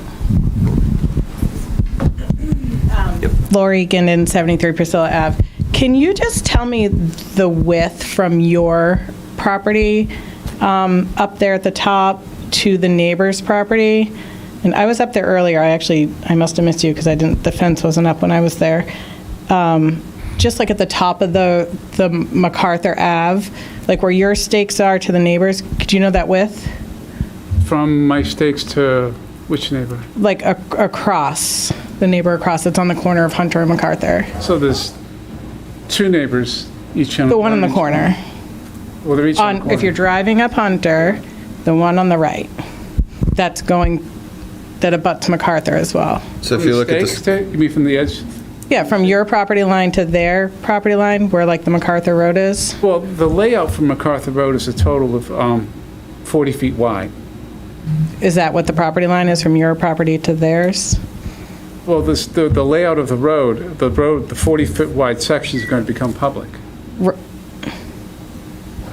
Okay, Yeah. it's 40? The total width of the road, Mm-hmm. including the buffer zones, and the stone trenches, is 40 feet. There'll be 20 feet in width of pavement. Yep. And then there'll be, I think, like a stone trench that's like 4 feet wide, and then there's another 6 feet wide in either direction to our respective property lines. Okay, so the road itself is 20 feet. 24. I think it's a little wider than that. 24. 24. Can you zoom in I'm on a little that, left. Betsy? Okay, I was going by memory. Feel free to go up and Yeah, let me look see if if I you'd can like. zoom in a little bit more. So I believe from the edge of this neighbor's property Yeah. to my property, Yep. 40 feet. And this is the Yeah, it road. shows 40 all the way to the right. There's Okay, this and then 40 the feet. road itself Right is... here right now, we have little orange stakes like right here. Yeah, Right now. Like they're basically 4 feet, I think, from the edge of pavement. okay. Stakes are. And Yeah. you see these little orange stakes? They're I saw offset those 4 feet ones. From the edge of pavement. Yes. So they're offset 4 feet from the edge of pavement right now. Okay, So the stakes are basically like really kind of sitting where the edge of the stone trench is. okay, but the road itself that's being put up there, you say is 24 feet 24 feet wide in pavement. in pavement? Okay, that's it. Thank you. And that's going to match the existing road that leads up to that. Yeah, already. because it's also 24 feet wide. Right. The road that's going Okay. up would be, as you can see right here, the existing road is 24 feet wide. Hunter. Hunter, yeah. Yeah. So we're going to tie in. So the street's going to be the same width as Hunter. Okay, thanks. Okay, any other questions on Zoom or in the room? Okay. So I think we're ready to vote. We got a couple motions. The first, Rich, is there your preference on how you want to? Okay. Which order? Yeah, order. Yeah. No. Okay. Well, what I have on my screen here. So let's entertain a motion for 10 MacArthur Ave for a roadway bond as written here, in the sum of $24,858. So moved. Second. Okay, all those in favor? Aye. Aye. Anyone opposed? So that passes. Then I will entertain a motion for the revised covenants of 10 MacArthur Ave as shown here on Form F, Planning Board Town of Norfolk covenants. So moved. Second? Second. All those in favor? Aye. Aye. All those opposed? So that has passed. So, okay. So, Excellent. yeah, get the bonds, get that over to Rich, and then work with Rich with your bank and try and get that covenant issue resolved with the bank. Yeah. Yeah, like I said, I'll have the bank's attorney, if they don't understand my explanation, I'll have them talk to Rich. And if that doesn't work, I'll have them talk to town council, I guess. And, Yep. Yep. you know, It's the first time I've heard of that in my years on the board. yeah. I mean, it's probably just the way that, oh, yes, yeah, that's my thought. I think it's the Okay. one lot release. It could be, yeah. Okay. I mean, and every bank's a Great. little different, you know. Yeah. So I guess we'll see So, tomorrow. just depends on Not a, their underwriting. Thanks. Yep. So. And then we wish you the best. Thank you. Yeah, I mean, are you hanging out or? hopefully the rain holds off and you can get some done, let's move it along Should we before have pizza? winter. Well, Great. they're going on to the next. Okay, we will move on to the next. So we've got 3 MacArthur Ave. We got 3 MacArthur Ave. Your favorite street? Favorite street, yeah. MacArthur Ave. MacArthur Ave is popular. So this is the definitive subdivision roadway improvements for On Zoom. one lot. We have Rick is on Zoom. Yep. Thank you. Good evening, Rick Goodrow with United Consultants. Just wanted to update the board as to where we're at after we had the site walk with the board. We've had some follow-up meetings. John Robbins and myself met with the abutters, the Lawsons, on Labor Day, a week ago Monday. And at that time, they had strongly requested that we consider leaving the roadway grade as is, not impacting their driveway parking area that's at the intersection of Lakeshore Drive and MacArthur Ave, and not impacting the access to their concrete driveway located approximately 75 to 100 feet up MacArthur Ave from Lakeshore Drive. And then lastly, they had pointed out that they utilize a point a little further up MacArthur Ave to access their property for a grandparent. Sometimes during the year, predominantly holidays, it appears, though I certainly don't want to speak for them as to how often that occurs. And that takes, as a wheelchair accessibility location that they have chosen. There's a gate in the fence that allows for that to happen and get them access through the back of the property, across the lawn area, down to the well. So in light of all that, we've had follow-up discussions with Rich, and Rich was kind enough to schedule a meeting with the DPW, Fire Chief, Building Commissioner himself, and I believe 1 or 2 of the Planning Board members for next Monday. So we want to meet with that group, just try and get all the issues on the table, and hopefully at that point we can come up with a direction to move this forward. But we wanted to take the opportunity tonight to bring the board up to speed as to where we were at and what's transpired since we last saw you on the site. Thank you. Thank you, Rick. That was a good recap. I don't have any, I mean, that's exactly what we're Appreciate at. it. So as of right now, there's no movement, there's no path forward until after the conversation next week. Yeah, exactly. The intent of meeting is to discuss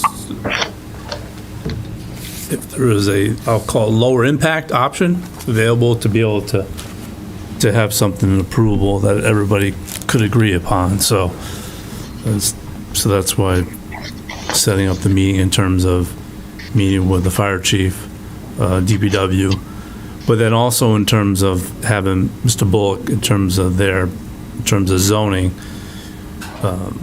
for compliance with the zoning bylaw, because similarly to, what you just had with 10 MacArthur Ave, this is before you as similar in terms of as a roadway improvement plan, in order to make, provide improvements, provide access to it in order to obtain a building permit. So we want to make sure we understand the nuances of that in relation to the zoning bylaw. Before we see which way this can go. Okay. So anything before us from a decision perspective or? No decision for tonight. This is merely an update. Mr. Robbins did sign an extension for a time to act. I believe we did January? January 30th. January 30th. Okay. Unlike, so really the decision point for tonight, you would need to continue the public hearing. Question is, does it make sense? And maybe it does, just to go to the next month's meeting. Or Open the public hearing on it? continue. Right, but is there even one? Yeah, It's been opened and continued. So it's either just, maybe just go to the next month. I would recommend we continue it because we're still.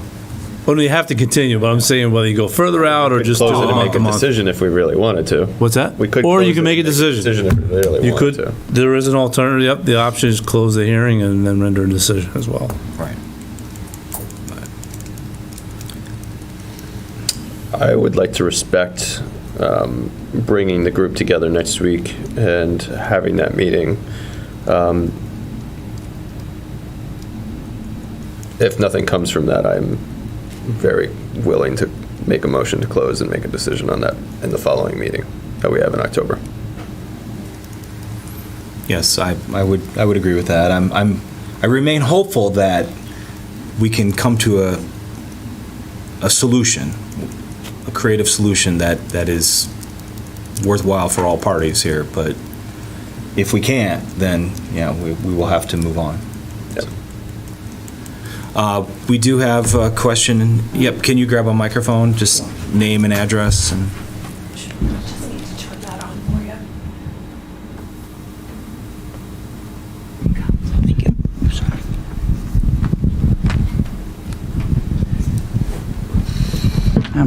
Excuse me, Cindy Martin, Priscilla Ave. I'm one of the abutters. Will the abutters be invited to this meeting on Monday, or is this a private meeting? It's not an open. It's not open to the public. Yeah, it's not an open. It's not meeting. open to the public. Yeah, it was. Yeah, it does. Yeah, because you're on one side, the Lawsons are on the other side. Yeah. Right, and I've got I have a well there and all this other Yes. things that Right. should be taken into consideration too. So we're not invited to that meeting. No, unfortunately not.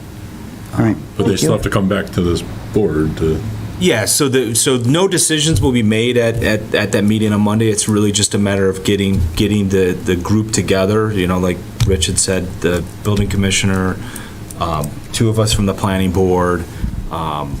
Think of it more as a mediation as opposed to a decision. We're not legally allowed to make decisions because there won't be quorum from a government perspective.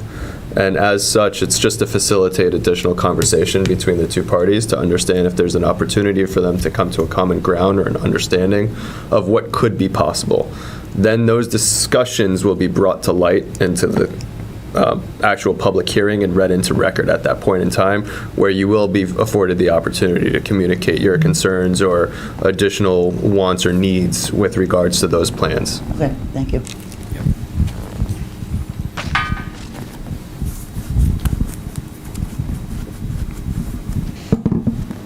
Any other questions, comments? Do not see any, so I will. Motion to continue to our meeting on October 10th. We've got the 7 o'clock Southwood presentation, so. So how long does Josh going to keep that to an hour? Oh, yeah. You can give it to an hour. Do we have Yeah. 8 o'clock Followed over by there? the traffic and, right? Followed by. Yeah, traffic. Well, maybe you want to go to 8:30 then? Yeah. So how about 8:30? So motion to continue the 3 MacArthur Avenue hearing to October 10th at 8:30 Yes. PM on October 10th. I said that. Okay. Second. So, well, you So can't. move? Anybody? You can't second your own. No, I'm saying, can somebody second or somebody so move it? Come on, let's move this along. I will second it. Thank you. All those in favor say aye. Aye. All those opposed? So it passes. I'm sorry, I did not say aye, and I will say aye now, but. Aye, aye. So we. Yeah, let's have it. All right. Okay, so 8:30 on the October 10th. Yes. Correct. Yes. See you next month. Thank you. Thank you. Thank you, Rick. Thank you. We'll see you on Monday. We have 4 minutes. I'm going to take a quick break. So All right, I'll just. we're gonna pause for a couple minutes while Chris is gonna take a quick break, and now we'll.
Conditions in the building with this amount of humidity that's outside. I'm comfortable. I don't know what you're all complaining about. Yep.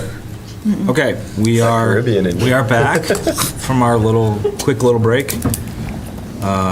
We have 8:45 public hearing for 134 Main Street, Norfolk Donuts. No, sorry.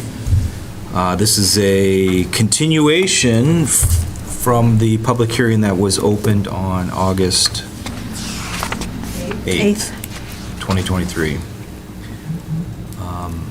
So who do we have online? We have no one in the room, so I'm...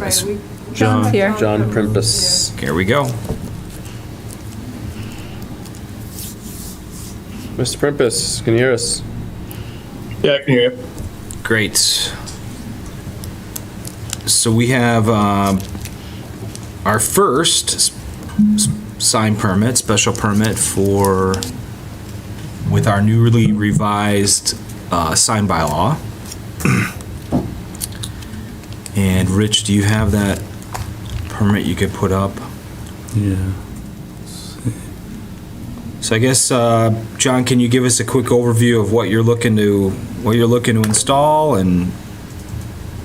Yep. I would also like to say I have my my sign company, Sean Donovan from Viewpoint, that's on the line also.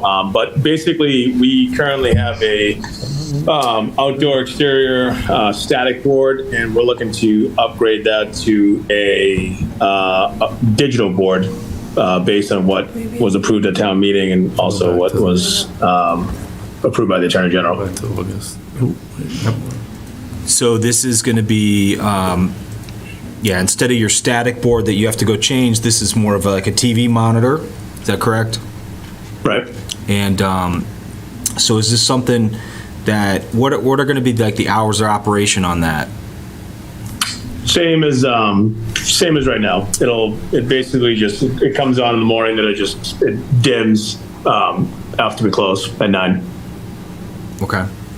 And then, will there be, so how often do you like change the content on there? I'm assuming, do you change it throughout the day, or is it pretty static?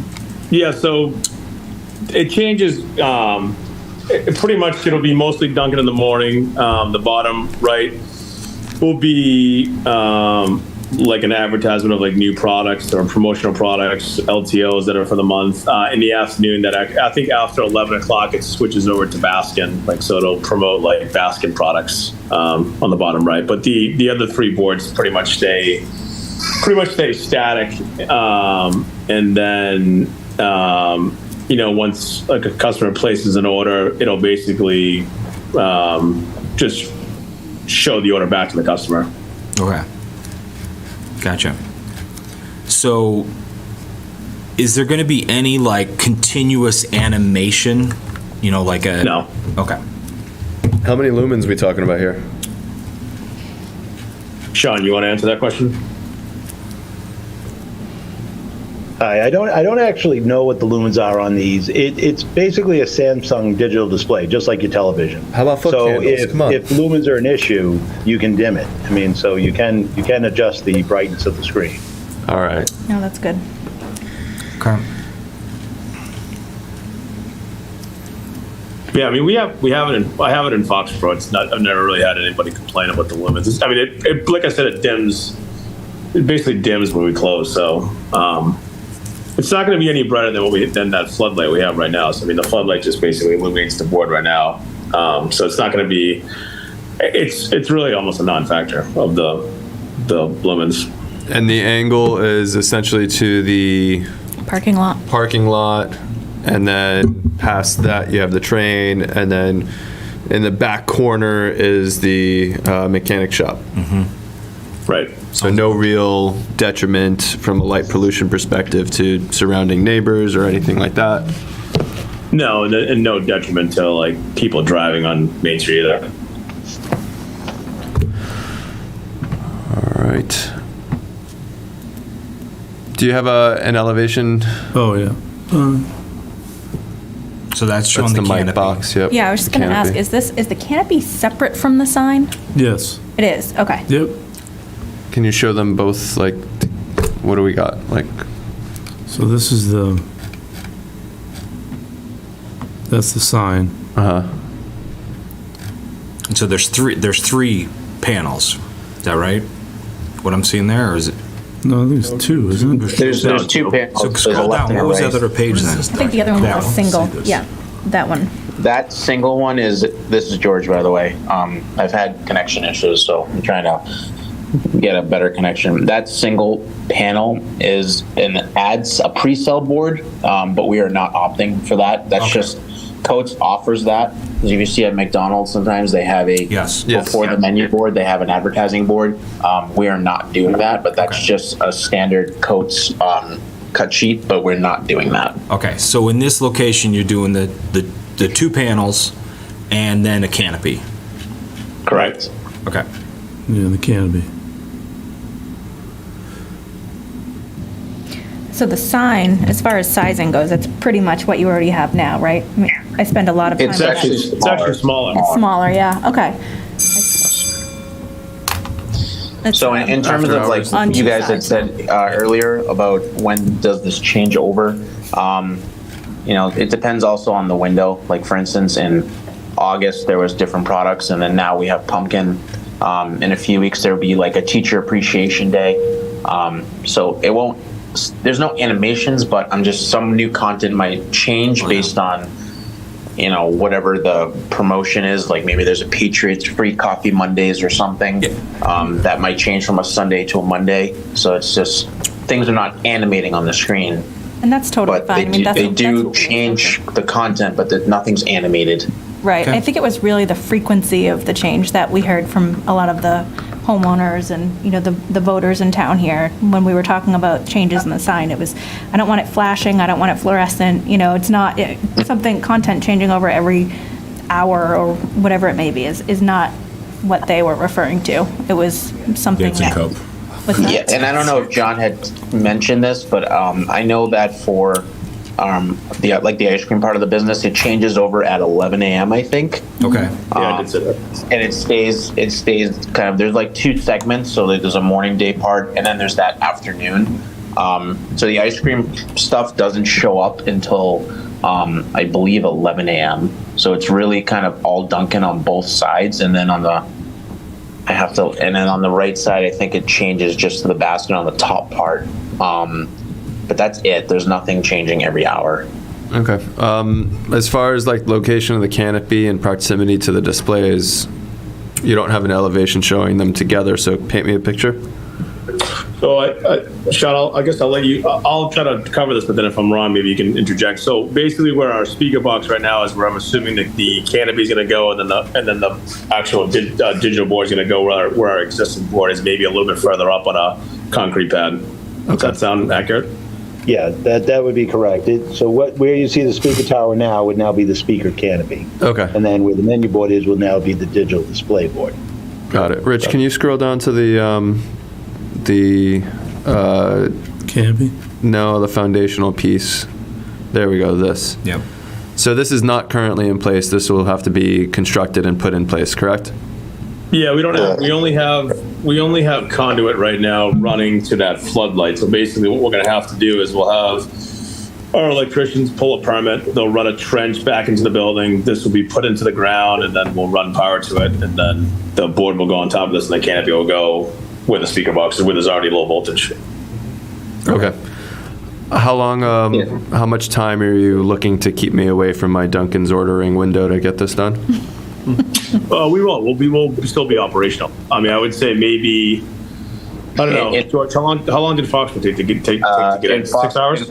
Yeah, in Foxborough, we're obviously going to try and do this at 12 o'clock, not in the morning. Obviously, in Foxborough, we kind of just put cones, and we kind of had literally someone out there with an earpiece just taking the orders and routing it in. It was kind of a pain, but we got through it. We figured it out. There's a lot of teamwork involved. I would say, yeah, it was about 6 hours, John, 6 to 8 maybe. They were done when I think it got dark at like 5. It was like the spring, March or something. But they got done quickly. They really came in and they boom, boom, boom. They were pretty quick on that. It's a very Chick-fil-A approach. I like it. Yeah.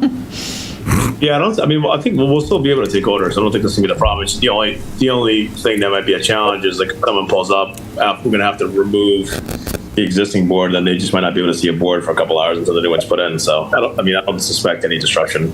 Maybe a couple hours at best. Yeah, most of us have that memorized anyway. We're good. Maybe we'll all just have to, I don't know, walk in. or you could pre-order from your app on your phone. And just all right, let's stop marketing the benefits of all things Dunkin'. I feel like we've kind of diverted from the scope of the topic here. Listen, this is cool that it's our first I backlit know. sign special permit. This is our first special permit. I'm for the ethically sign. torn because this might actually support pumpkin spice crap that goes on. Oh, and God. Wow. Yeah. All right. Well, that's Just personal. I promise The only not to wear my thing leggings. that I'll mention that, like, for instance, people use the app all the time, like you say, and if someone does on the go, and let's just say I'm George and I have my location services on, when I pull up to it, it'll know that, obviously I have mine off, But if I want to have it on, I'll say like, hey, George, like, thank you for your order or something, but that's it. Like, it doesn't animate. It just, if you've seen a digital board, the purpose of it, it displays everything that the person is ringing in on the board, so the person that is viewing the board sees everything accurately. And the whole thing is the accuracy part. So everything gets displayed on the screen as the customer is speaking to the person taking the order. So if there's any disagreements, or I wanted 3 creams, but you put 3 oat milks, like we've seen that, like the customer will speak back like, no, I wanted 3 creams instead. So that's the good part about that, and whatnot. And it displays the price and everything. So there's no guessing, or maybe something was rung in incorrectly. Yeah, there's a Kids in the Hall sketch in here somewhere, I know it. And then, I'm good. I don't have any further questions, y'all. I'm fine. I'm good. There's no dancing donuts and it's dimmable, so. We consider it's not- dancing cups, Dancing- not donuts. Oh. I think that was Was the that, there was a prior cups? I don't expect Well, it's- donuts There's to nothing dancing on there. dance, they roll. And I'm a big fan of the canopy, Yes. for me personally, not as a planning board member, just so that I don't get Just gonna rained hang on. out at the canopy. I get rained on a lot. Yeah, the only thing, I guess, Rich, so I think the only thing that we were kind of going back and forth was, I think you were going to check with Bob about some of the graphics with order here. So I think, Shauna, we're going without the graphics, right? That's right. Yeah, so right now, so far, we've submitted the application to the building department. They wanted to wait till this meeting. But yes, we took the graphics off it. That would make it a non-sign. Right. That makes sense. So that's kind of what I guess you opened up a can of worms, because now I got another question. You know how sometimes they add additional promotional materials to the borders of these displays? Are there going to be any intent or plans to do that in the future? And how would we as a board deal with that? Would that be an extension of the... No. They're actually condoning anything added on to the sides of it. Like, they don't want so much messages going everywhere. They're literally whatever's in those TV screens, that's it. Perfect. And you really couldn't mount anything to it. It's their display. It's like I said, a 55-inch Samsung television, monitor, I guess would be the proper term. So you couldn't mount anything to the side of it. It's Yes, you can. I hear you, but I digress. Let's go. Well, you're going to put, and that'll be part of the permit anyway, so. Yes. Okay. So, any other questions, comments? I mean, it's a public hearing, so. All right. There's any public. There's not a whole lot of public here. I'm not seeing any but- raised hands, right? Any questions on Zoom? Any questions in the audience? Hearing none. So I will entertain a motion to close the public hearing for 134 Main Street, Norfolk Donuts, Inc. special sign permit. So moved. Second. All those in favor, say aye. Aye. Aye. All those opposed? Okay. So the public hearing is closed. So now we have to vote to approve it. Yeah, I mean, I did pre-draft a decision, and It's what, 20 days, right, Rich? Before someone can object. Is that what it is? I didn't see a decision. Yeah. Right here. Yes, after file with the town clerk. Yeah, it's right here. So being the first one, and I took a crack at conditions, I don't know. Here we go. On the special permit that you sent out? to Yeah, us? Yeah. so I don't know, if you want to, Well, I mean, there's already an issue on the third paragraph. The hearing was opened at Town Hall on August 8th, 2023, and closed it on that date. So that would have to get modified. well, that was fast. Yep, you're right. Come on. So, let's review that, but another point of order, something that we agreed on was that we would vote to waive the fees for these special permits for the first X number of months. I forget what those are, but I'd like to motion to waive the special permit fee for the 134 Main Street, Norfolk Dunkin' Donuts, Inc. signed special permit. Do you really need to make a motion for that? Yeah, you do, but it'd be separate from the decision. All right. And we didn't collect the fee in anticipation of you. Okay. All right, so we have a motion on the floor. We have a second. So moved, yeah. All those in favor? Aye. Aye. Aye. All those opposed? Okay, so we did approve to waive the fee For special permit, but there for will. the special permit, just for the special permit. Right. The electrical permit will be separate. Yeah, any other permits, yeah, it's just the special sign permit fee.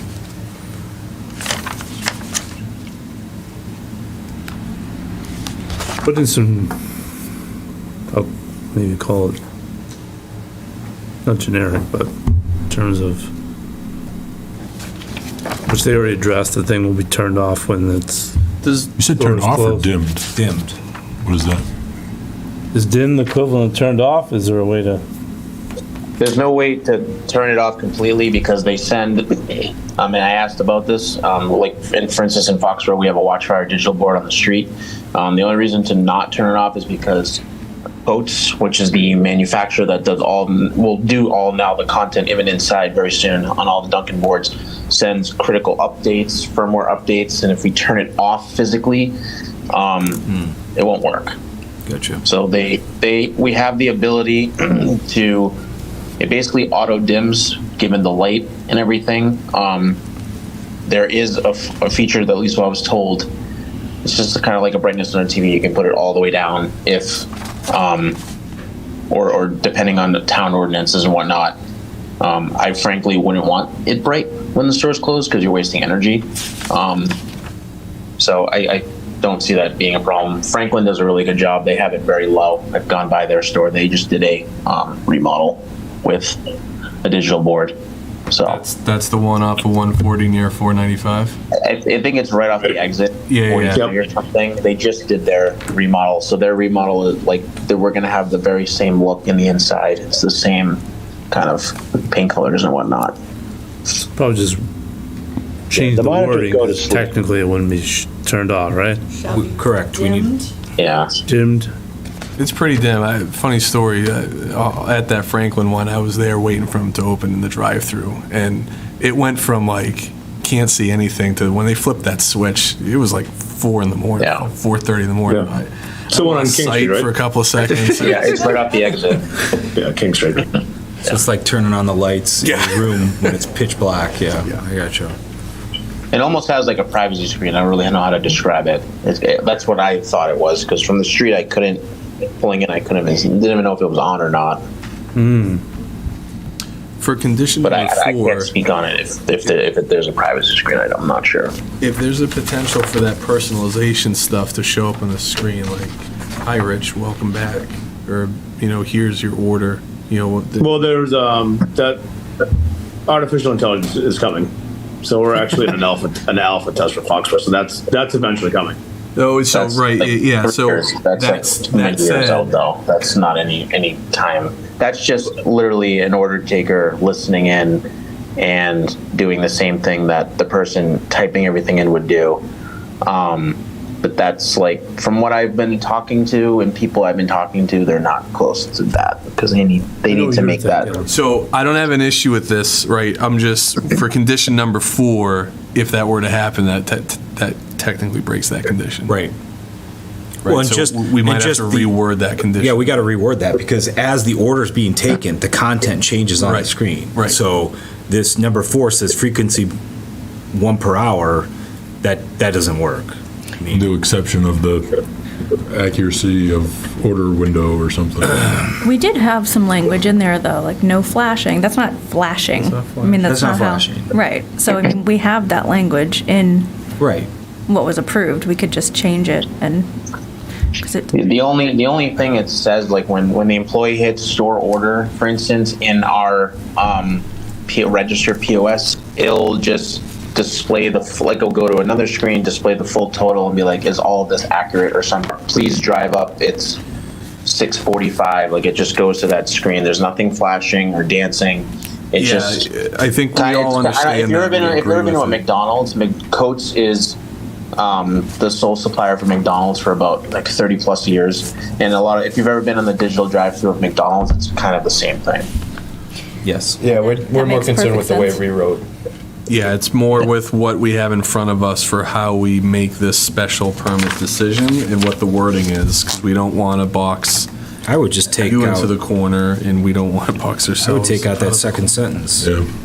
I would just say the digital menu board shall not have any animated messages. Yeah. The rest of it just gets stricken. Right. No flashing, no animating. That's pretty much what we, Right. Because of Pushback we got. condition number 3, we can adjust Yeah. things if it's not. Yeah, okay. So just take out the second sentence. Yep. All right. And then number 2, instead of being turned off, will be dimmed. Dimmed. Okay. So we make those changes plus the date change in terms of hearing continued. am I reading number 4 right, Reg? It says, the proposed signs will not be detrimental to the adjoining zoning districts or neighboring properties. That part's fine. The signs will not be internally illuminated, but they will be, right? Well, yeah, because it's a So TV. technically, yeah. So where's this? In Number findings, Findings?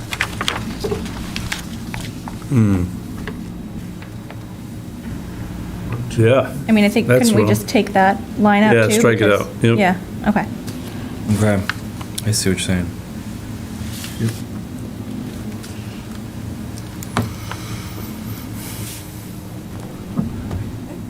okay.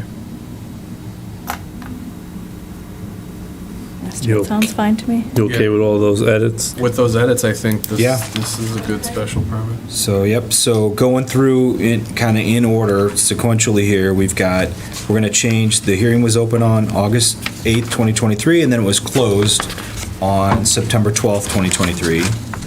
We're gonna strike the sentence in findings number 2 towards the bottom, well, I guess it'd be towards the middle of findings number 2, where it says, the sign will not be internally illuminated. That whole sentence gets stricken. Then on conditions of approval, number 2, we're going to strike turned off and change that with dimmed. And then on condition number 4, we're going to strike the last sentence that says information may change on the digital menu board, but not greater than a frequency of 1 hour. Yep. Okay. I think that's pretty solid. Yep. So any other discussion on that, or we feel comfortable approving? Yep. Okay. So I will entertain a motion to approve this special permit application, decision number 2023-03 for the Norfolk Donuts, Inc., as modified. You have to go through each one now, right? Yeah, as modified here into, we're going to change the hearing opened on the 8th and then closed on the 12th. So that's change number 1. Change number 2 is under findings number 2, section 310-7.6 D4. Strike the sentence that says the sign will not be internally illuminated. Then conditions for approval, number 2, strike turned off, replace with dimmed. And condition number 4, strike the second sentence that states, second sentence of first paragraph that states information may change on the digital menu board, but not greater than a frequency of 1 per hour. So moved. Do I have a second? Second. All those in favor say aye. Aye. Aye. All those opposed? Okay. So, hearing closed, permit, special permit passed, and we did approve to waive the signed special permit fee, but only that fee. Betsy, do we get that, do we get that check back? I don't think you didn't give me a check. I thought I gave something. John, what did you give Yeah, wasn't me? it for 225 or 250? I thought I gave. No, that one's for the ad. That was for the legal ad. Sorry, you don't get Oh, that okay, back. What is the, how long is the, 12 months. the abutting period? Was it 20 days? Oh. 20 days. Yeah, I should Yeah. have this file with the town clerk tomorrow. Oh, you have the signature already? I have the signature. Oh, okay, all right. Yeah, 20 days. Okay. And then we have to file it at the registry, right? Yeah. Right. I talked about, they might, Sean already submitted the application, I think, right, for the sign? We're looking to install October 5th, just that's why I'm asking. We did submit, and I think the plan was to wait to see how this hearing went. Because, there's updating the existing signs, but, the location is under special permit, and we are modifying the Baskin image on the existing signs. The existing signs would stay, just the Baskin letters would be removed and new letters would be added. Still all non-illuminated and all that stuff. And then we're involved with the installation of the canopy and the foundation of the menu board. Existing sign with basket, which one's that? In front, you mean? Is that the monument sign out front? Yeah, that one and the building one. Oh, The brand, building, okay. the brand's no, image okay. logo has updated itself. They changed it, so I didn't think we had to change it, but we do. By 2025, we have to do it. So just the lettering is just the new brand logo of the Baskin Robbins only is changing. Just the lettering. Okay. Well, Different color. So this will be with the clerk tomorrow. Maybe they might, we talked to Bob, maybe they'd be okay going at your own risk, issuing a permit. Right. Because it's. Yeah, I mean, we're gonna wait. This meeting. We're gonna wait till October 5th anyways, just because that's when it's gonna be installed on our end. So it's no rush. Okay. Okay. We'll probably do the trenching beforehand. Okay. Thank you for your time. So Thank just you. note, Thanks, guys. October 5th. Thanks, everyone. Okay. That's my mother's birthday. I might not be in town. What can I say? Thank you. Got lucky. Thanks, guys. All right. That's our first backlit sign special permit. It's the first That's exciting. Yes. We should get a little plaque and put it on there. Okay. As long as, Remember, didn't you say no hanging anything on the sign? It's a plaque. That's different. All right. We'll put a sticker on the back of it just for you. Yeah. All right, so next public hearing is 9 PM, 79 Pond Street, the site plan modification. This was continued from our August 8th meeting. So I think we do have Phil with us virtually. There is, and hopefully you take a look in the shared drive. Yep. Peer review report back. The items that were identified in the peer review report were put into the permit in terms of conditions. They were rather minor. One was the handicap parking sign in the right location, which is relatively self-explanatory. So it came back with a clean peer review report. That's the. No deferring to the board? There are a few deferring. Yes, there are.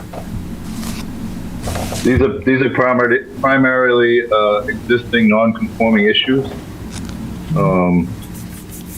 So. Okay. Where's the first one? Oh, here it is. Z6. Z. Under parking and loading. Clarify location of the 6 interior parking spaces. If these spaces reflect the 6 vehicle bays, they should exclude from provided parking as these areas will be used for building operations. So we did touch on that the last meeting, that within the parking section of the bylaw, it does allow for parking within an enclosed structure, which is within the building. So per in-person meetings with planning board and building department, 6 interior parking spaces were proposed based on 310-67G. Beta defers to town.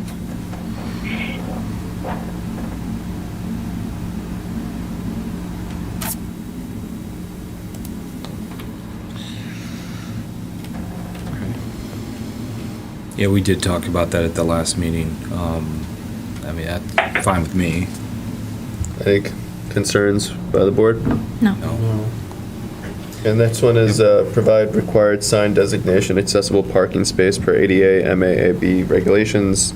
The note is to provide sign note on plan. Any concerns there, Phil? Just that it's not present on the drawings? Just want to make sure it gets installed. Yep. Then Z9, Phil deferred to us. So Z9, Beta notes that parking areas in the C1 district must not be located in the front yard of the structures unless authorized by special permit. However, these are existing parking spaces to remain. And then it's all proposed parking required as part of the application is proposed to be located behind the fence located along the west property line. All proposed parking is screened from view by a chain link privacy fence and gate. Beta notes current parking in front is pre-existing and defers to the town. Which I believe we did talk about that in our last meeting as well, and we were all fine with that.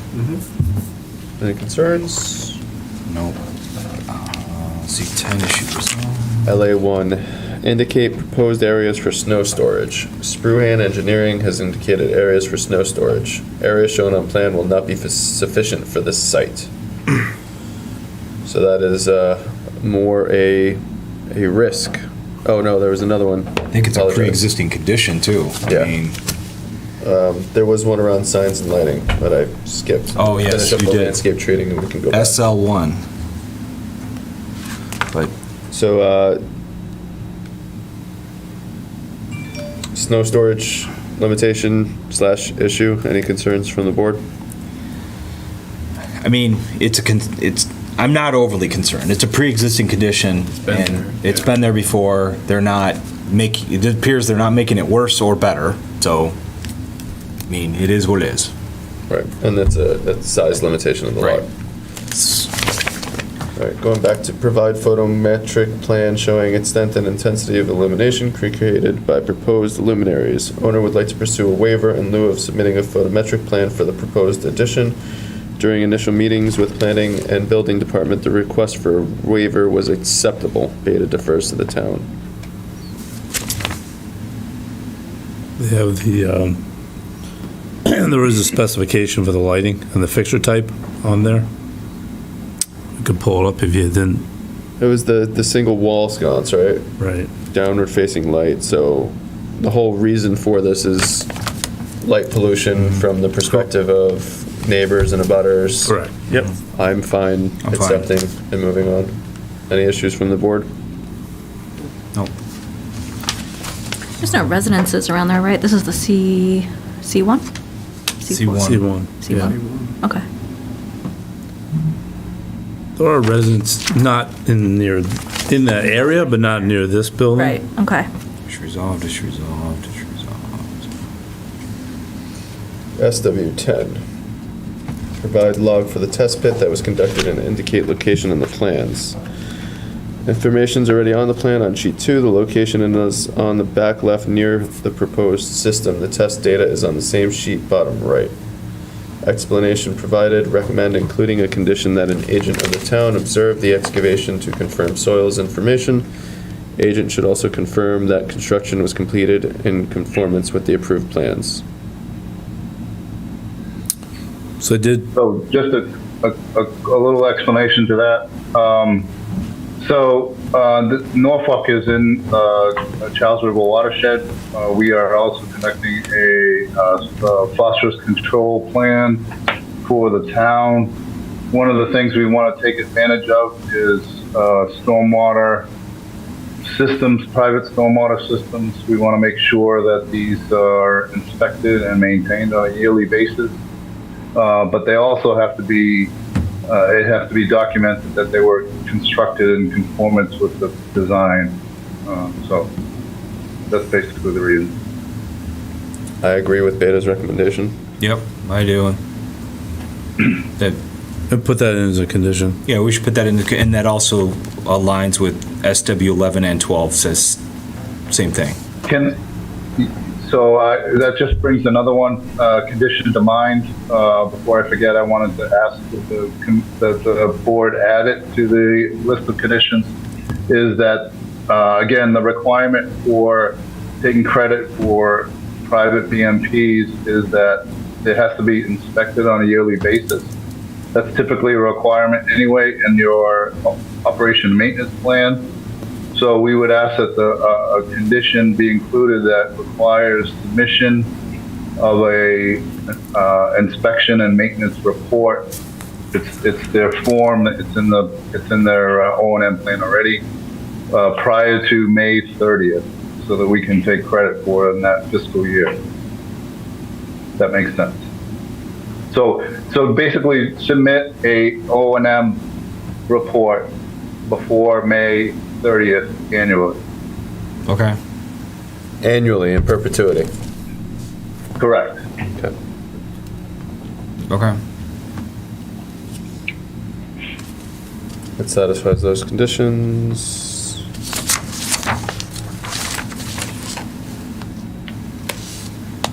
We need to add that to all the plans going forward. So.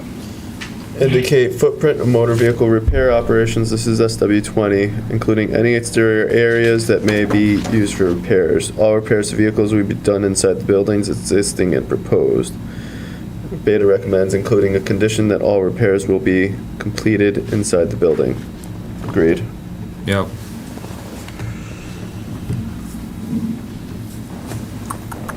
Anyone else? SW22, provide required source control and pollution prevention plan, include measures for control of leaks and spills from existing gas tank and any other on-site storage tanks. Existing underground propane tank was installed in late 2020, early 21. The location is shown on the site plan. Tank and service are leased from a third party the owner contracts with. They are responsible for the upkeep and ongoing maintenance of their equipment. Provide required source control and pollution prevention plan. Now, So just that information should just be added to the O&M plan. Yep. Simply can be conditioned. Yeah. Okay. That's what I was going to ask, since it's not their responsibility. Plan. Erosion sediment controls, SW23. Provide anti-tracking measures at both driveway entrances to ensure all construction vehicle traffic onto or out of site is controlled. Spruhan Engineering has added anti-tracking measures to the second driveway entrance. Beta, it is assumed existing pavement and the front of the building will remain. Issue dismissed. Resolved. Provide note on plan. SW25. Criteria for permanent and temporary restoration of disturbed areas. All disturbed areas will be existing pavement, which will be removed to accommodate the proposed addition and a portion of pavement to the rear right, which will be replanted at the discretion of the architect and our landscaper, but please review O&M plan for more information. Beta, provide note on plan. Agreed. Yep.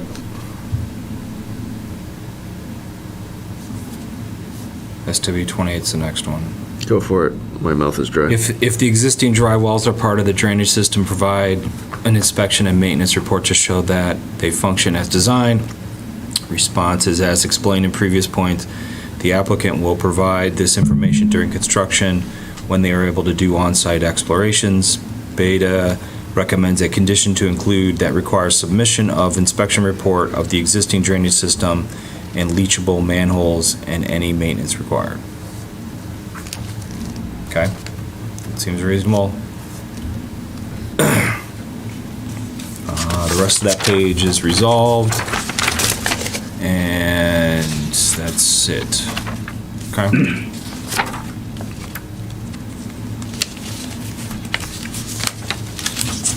Any other questions, comments, concerns? Phil, do you have any last comments on this? No, I think the applicants addressed the majority, and we can condition the rest. Okay. So do we have any comments from on Zoom or in the room? This is a public hearing, so I see none. So I will entertain, I think we're ready to close the public hearing and then vote on this. So I will entertain a motion to close the public hearing for 79 Pond Street site plan modification. Moved. Do I have a second? Second. All those in favor say aye. Aye. Aye. All those opposed? All right, the public hearing is closed. So now we need, a motion to approve the site plan modification for 79 Pond Street. Per the conditions provided. Yes, per conditions provided in Beta's peer review update from September 11th, 2023. And I think we have to go through each one, Rich? Yeah, I think One addition.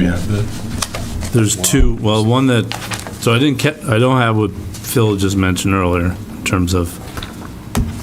Well, the we need first to one's add. SW20. Yeah, that one I need to add. So I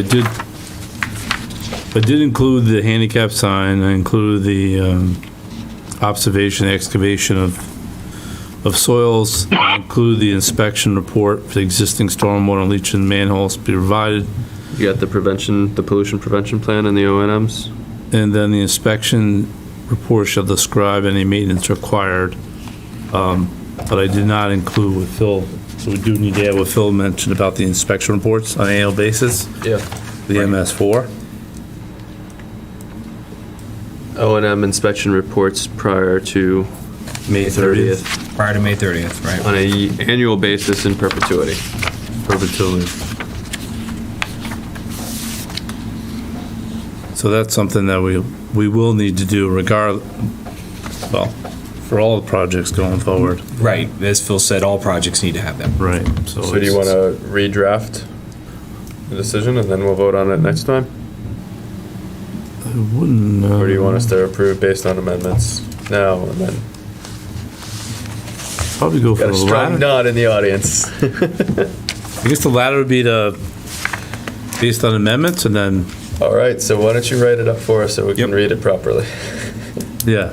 That's fine.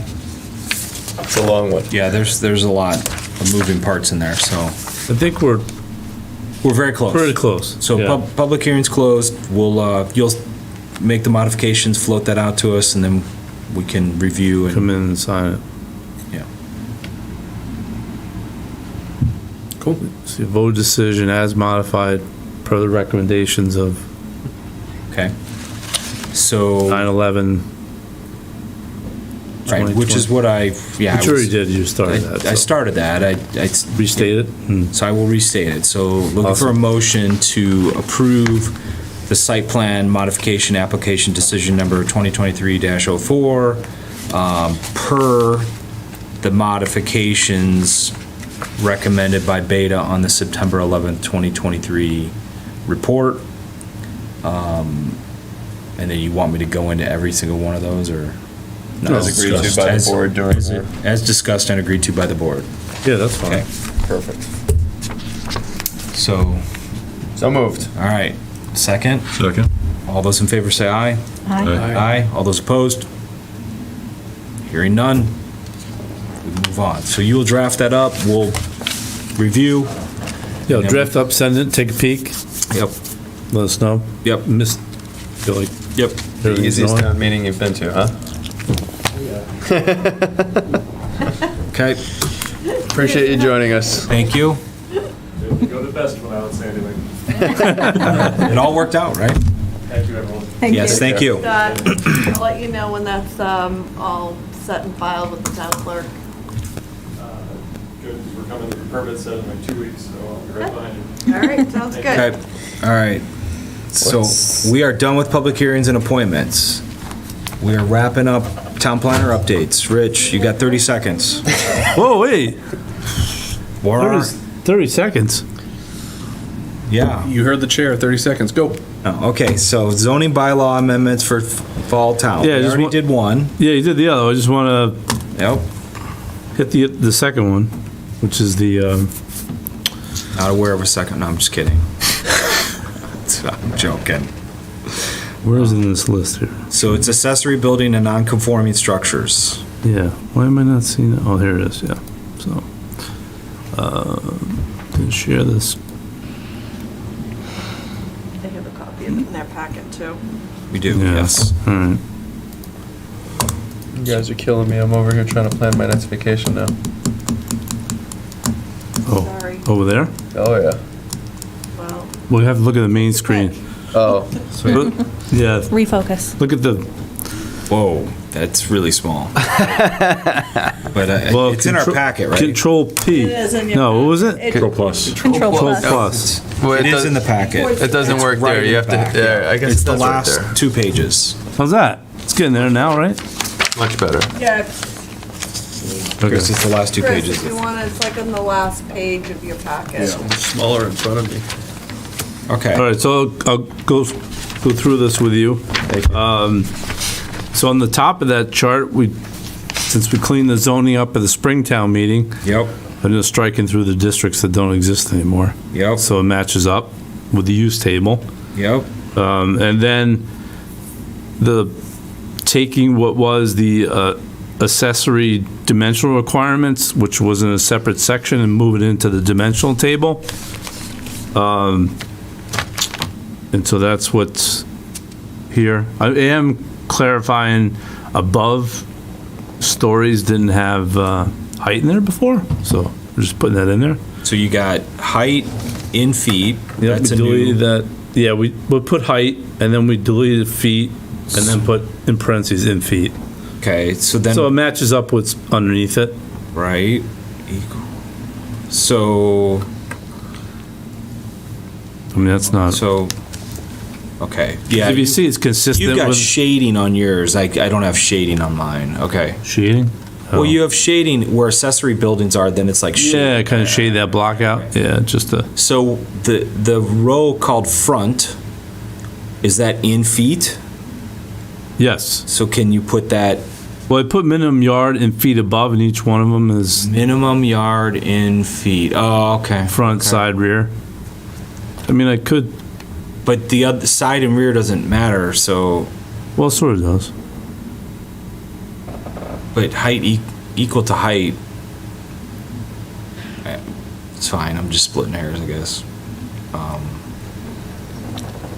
I think it might make more sense if you move the in feet down to Side and rear. where. Well, no, side and rear. I don't think side and rear needs it. I think front needs it.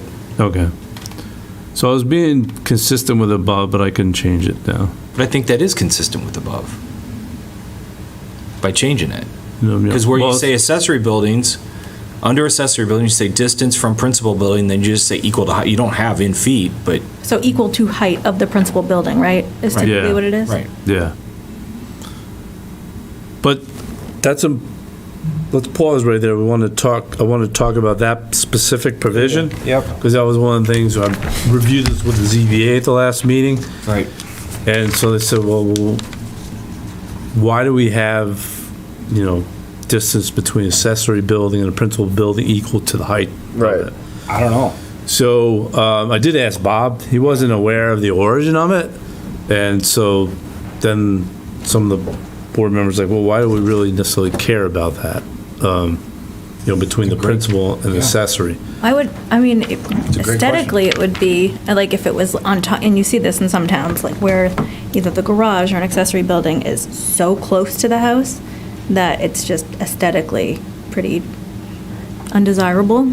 So I don't know if that's why, but I would say it's nice to have that distance for that reason. Yeah, but let's say you have a 10-foot shed. It just means that it has to be 10 feet away from. No, it's the principal height, But I don't think it should. principal building height. Oh, the principal building height. Yeah. Correct So me if if I I'm have wrong. The height of the accessory has to be equal. So if the shed's 10 feet, it's got to be 10 feet away from the. So the accessory building has to Right. be, That was my interpretation. It's in relation to the height is in relation to the accessory building? so a distance from principal building Yeah. equal to height, that's It not should what we're say talking height about. of accessory. Height of accessory. It But just so says equal to typically height. though, typically the distance, What's that? It just says equal to height. right. It should say equal to height of accessory. Typically in bylaws though, you'll have that height and it's the distance to the property line, not to the principal building. It's very We have common to both. see it. Yeah, it's very common to see it to the lot line, Yeah. but not the principal. So they posed the question, why do we just consider getting rid of it? Yeah, I mean, if it's only the height of the accessory building, it's gonna look the way that I don't want it to look anyway. Right. I was gonna surround my house with little 10-foot. Oh my gosh. You know, it's one of those, boy, I'll I only wish I invite you to would my house have then. known why that was added. It seems like it was probably added a really long time ago. I could be wrong, but I Could be. I don't know. Well, it has been. I mean, I can go back to the bylaws to look and see when. I mean, at the same time, we have examples of non-conformance all across town. Yeah. Well, as I drive around, I see buildings that are closer to the principal structure than the height, but. Right, exactly. So it's not. It's not being two-story garages that are well within proximity of the original. Yeah, they're maybe. It's not being five- endorsed. Yeah, it's No, not being enforced. So. It's not being enforced. So. And then, What? So we can come back to it, or if you feel comfortable, the overall goal for tonight is hopefully you move these forward to the November town meeting. That's my hopefully the goal here.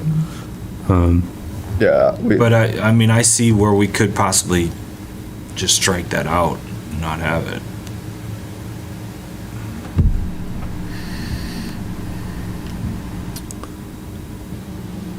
I would think it makes sense to propose it.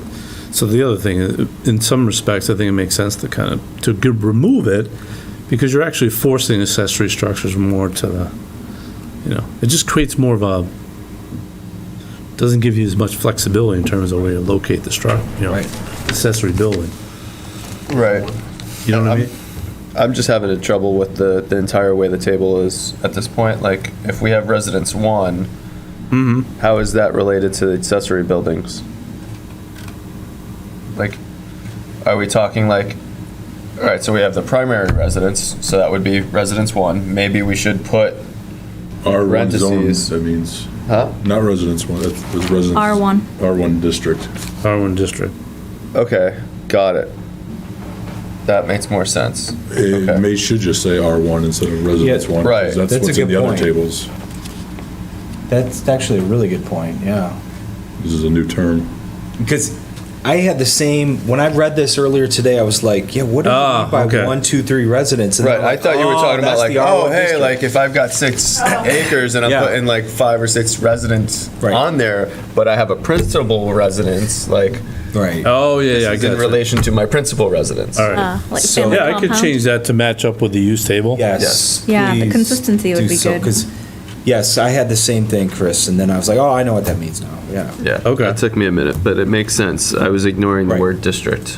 Rich, and Yeah. then just in the article to see if the town will vote by inserting the new language in bold print and delete the strike-through language. Yeah, it doesn't have delete in there. Right. Yeah. Sorry.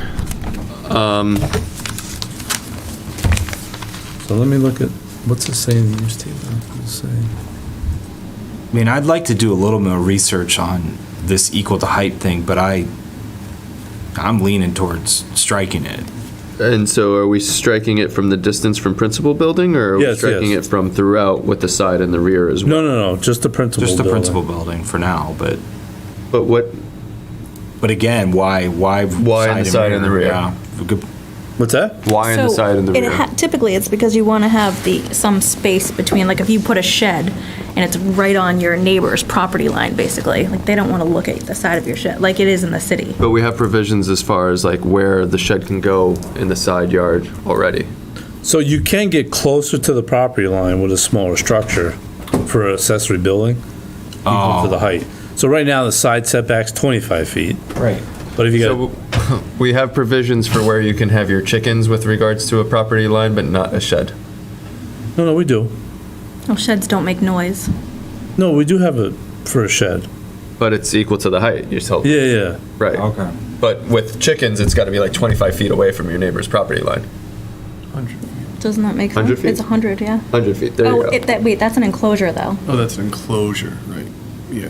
so you can have, yeah. So what I'm trying to get at is if we're going to be prescriptive by feet for something like that, then we should do the similar with this from a property perspective, like a bounds perspective, not necessarily like how many feet per yard we need to allow for the actual structure itself. That doesn't really work in construction though. So like typically you would have, if you have a small house, and you wouldn't have a massive shed, right? Like some do, but you wouldn't. So everything's kind of like, and you have a small lot. Well, we're thinking right? about this It's just all- as sheds. Like this is all accessory buildings. So think this about could it be pool holistically. houses. This could be a detached same garage. Thing. Same thing. So you're not going to have a massive pool house and a tiny house. So it's all kind of more about it's all about proportions. So that's why I think that is there. So if you have a small shed that's 6 feet tall, now it can be 6 feet from the lot line. I mean, you can do that and have a big house as well, but overall, typically those bylaws are in there Follow to me keep though, it. but we're also already describing maximum lot coverage of 25% in these areas. And so that in relation to the square footage of what you're doing from an accessory building is going to already keep you in proportion to what you have on that property. No, because it's the height, right? I mean, the height's different than that 25% taking up the. Well, if we're considering height from a location perspective, but if we're looking to limit the bounds by which you can place that accessory building into a certain square onto that map of your plot plan, and in there you have to maintain, and you're only allowed to cover 25% of your lot, then that keeps you within the ratios, to a point. To a point, but if you now say you have to have 25 feet, not everybody even has a 25 feet from one side of their yard to the other, so now they just can't have a shed. Which happens actually in my neighborhood a lot. Well, that's fair, and I understand that. That's why I'm saying, like, we don't necessarily have to say it's 25 feet. We can say it's 5 feet. We can say it's 10 feet. But then you have the shed on your property line potentially, where it's like, Well, no, it wouldn't be. It would be 10 feet away from your property line. so we're going with how high it is? No, we're going with a natural number as opposed to a height. So we say 10 feet. No, it can't be any closer than 10 feet to the No, property so line. it's still a proportion issue. It's still an issue because if you have if your huge, massive new garage that you want to get, right, can now be 10 feet from your neighbor's yard, that's way too close for a town like ours where everybody wants to maintain this kind of farm feel. That's what you get in the city. But where a 10 it's- foot by 10 foot shed being 5 feet off the property line might not be a problem. Might not be a problem, right? But I see what you're saying. I think Yeah, because if you go with 10 feet, you could have a 20-foot high garage, right? I 5 think feet off the that- property line versus, that would, if you, what's it? 6-foot sheds. Huh? So please don't anyone build a 6-foot shed. You're not going in it. Yeah, so I mean, in this case, that 20-foot garage is 20 feet off the property line. I think yeah. 20 feet high, So I mean, that- yeah. or I whatever. now gives you see a why. buffer I, for and the- now I'm starting to understand why this equal to height is important because it keeps things relative to the size of the building, the size of the lot. Like Melissa's saying, small lot, typically you have smaller accessory buildings. Larger lot, you're gonna have bigger ones, but you don't want them right there on the property line. And so I'm worried. I hear that, but like, let's say somebody did put a 35-foot tall accessory building. They're only 35 feet away from a property line at that point. Right. That's not a lot. I know, but if we put in a fixed number of say 5 or 10 feet, now it's right. It could be 35 if we wanted to, even for a little shed if we wanted. Well, So isn't that's the capability that it's afforded to us if we want to draw a line in the sand as opposed to have it be equal to height. Because majority of sheds are what, like 15 feet? At the peak? At the peak, yeah. I know mine's 12. 12? Maybe 10. So then I could 10 or theoretically 12, put it 12 feet 10. away from my property line. Right. Yeah. So you don't like that? Or you do? Because wouldn't we have some sort of process by which we must have one now, a variance or something, right? Yeah, it'd be a variance. Where you can go and show like your, totally different thing, but this happened with a pool in my neighborhood where it's on like a corner lot, it's all fenced in, you can't even see it from the street. So I would have approved that if I were the approving board, which I wouldn't have been in that case, but We're not. we're not, It's so. the zoning board, right? It's ZBA. Yeah. So when you go for a variance and you show that this is pictures of my lot, this is actually what it looks like, this is all I want to do, and they can see the houses around you and that it's not that big of a deal, they would approve it. But generally speaking, that's a good rule to have the height be that far away from the lot line. But so maybe we should just kind of think about what you're just discussing this and then go down, because the other article below this is to allow accessory buildings to vary or alter those setbacks by special permit. So. Come to us? No, it'd be ZBA. Okay. But, I think that makes sense. yeah. So devil's advocate, I guess, I suppose you could change equal to the height to put a number in there, and then you still have the other one, but it's been the way it's been written there, so I don't. It's common in a lot of towns too, so if you Yeah. have a Yep. builder, It's, They're gonna be- it's common language, right? Okay. Yeah. So let's kind of table that, come back to it if needed. Let's table that, move down like Rich is recommending. So we get down into Article 2 of this, and it's dimensions special permit, and you got A, reduction in the front, side, or rear requirement may be allowed by dimensional special permit in residence. So this should, instead of saying residence, it should, I would say R1, 2, or 3 districts. Yeah, I could change that, yeah. You are one, For an accessory building with due construction being given to consistency with the existing character and development pattern of the neighborhood, the zoning board of appeals shall be a special permit granting authority.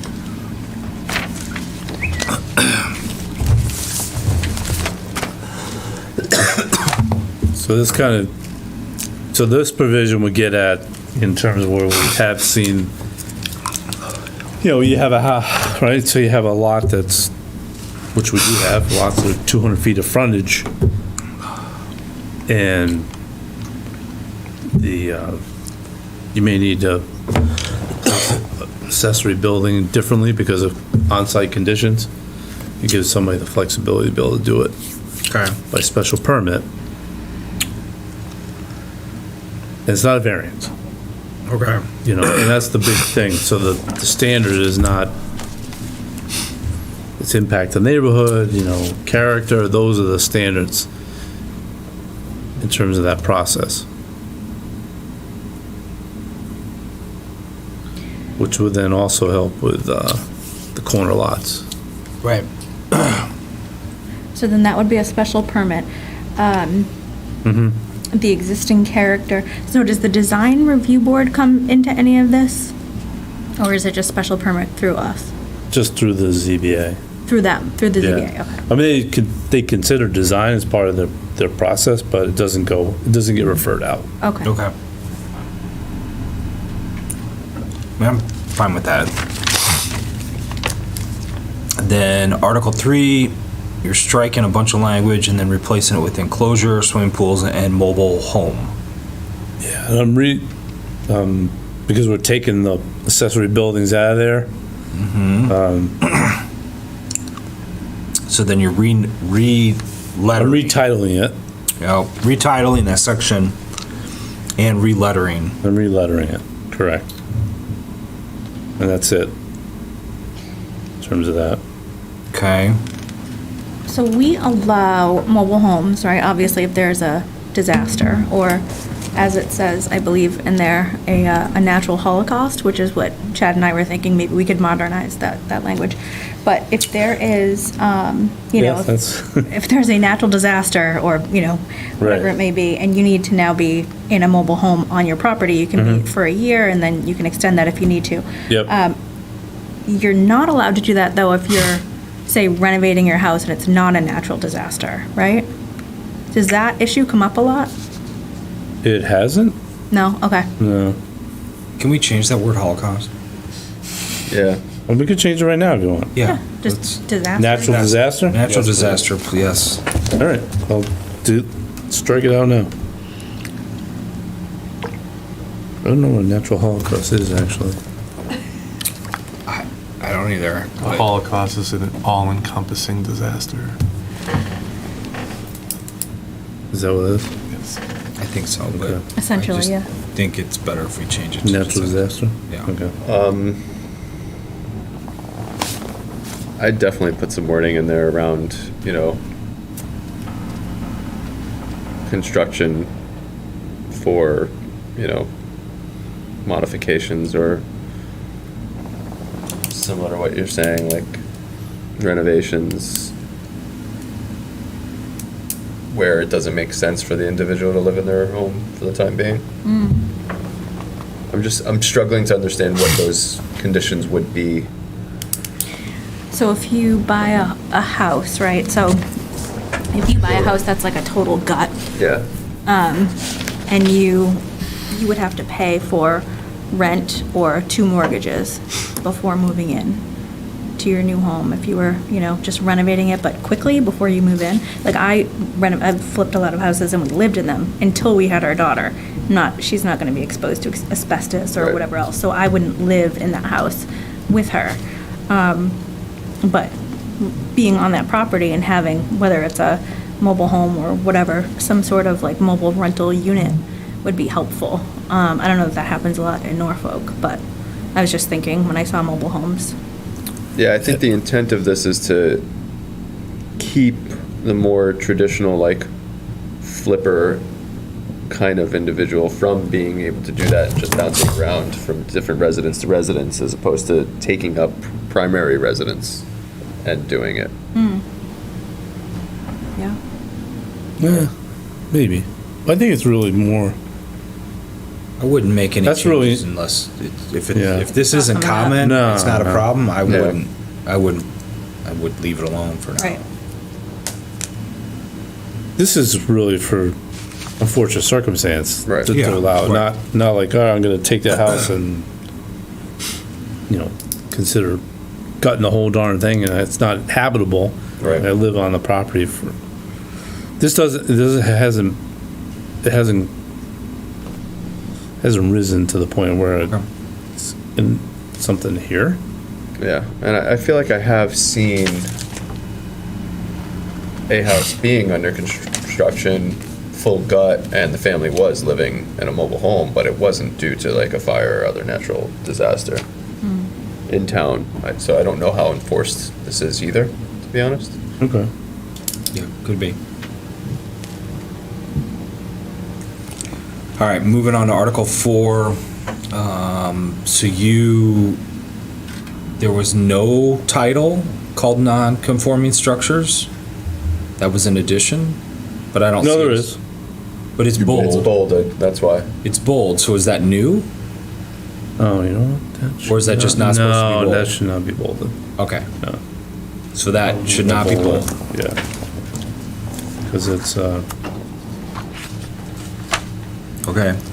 And then you're striking out number 1. Was there 2 number 1s? there would be a new number 1. So the second Just one what- should be bold?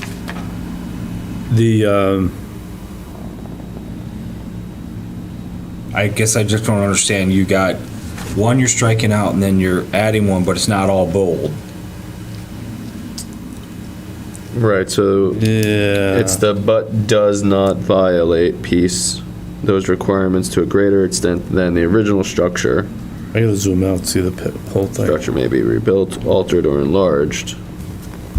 So. And then as a matter of right, doesn't need to be bolded. Yeah, those 2 number 1, I think the first one needs to go away, and the second one needs to be corrected.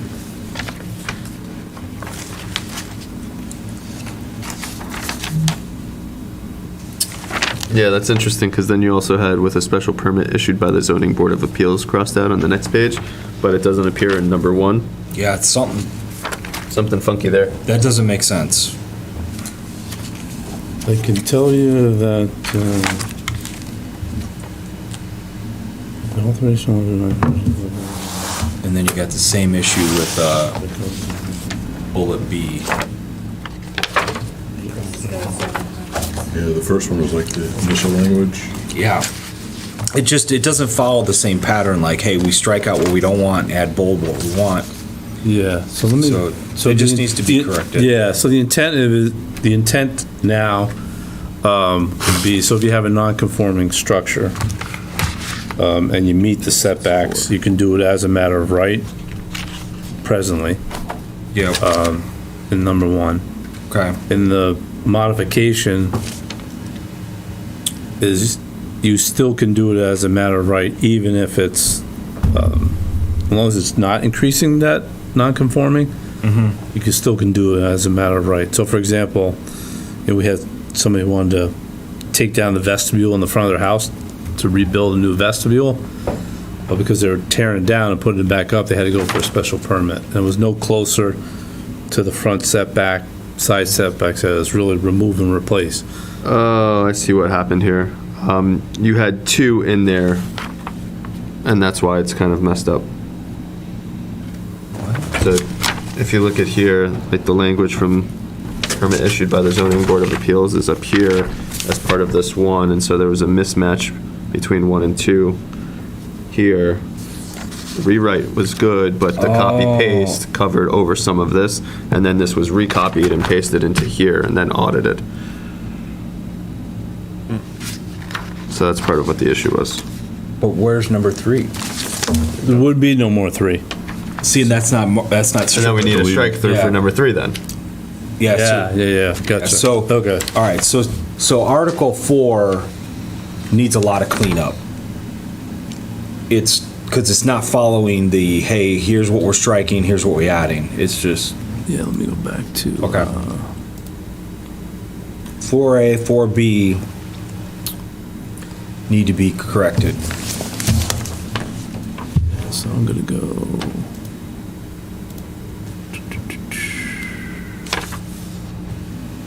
And then there's no 3, there's no 3 in B. That's right, we said that. Yeah, so this is on this. Thanks, don't mind me. Gotcha. Yep. So I see that's the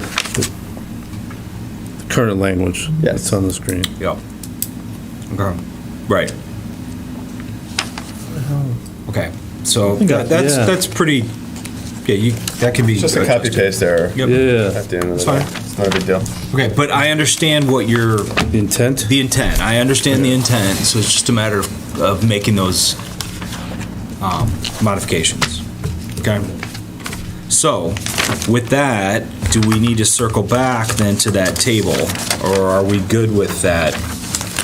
No, I would like equal to height. Yeah, let me know. Yeah, if you. I mean, now after going through all this and kind of having some discussion about what we were talking about, the lot sizes and size of buildings, now I understand more of it's the proportions of things.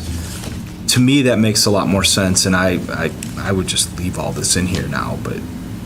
There's a lot of requirements to meet. Right. To the placing and the coverage percentage and the.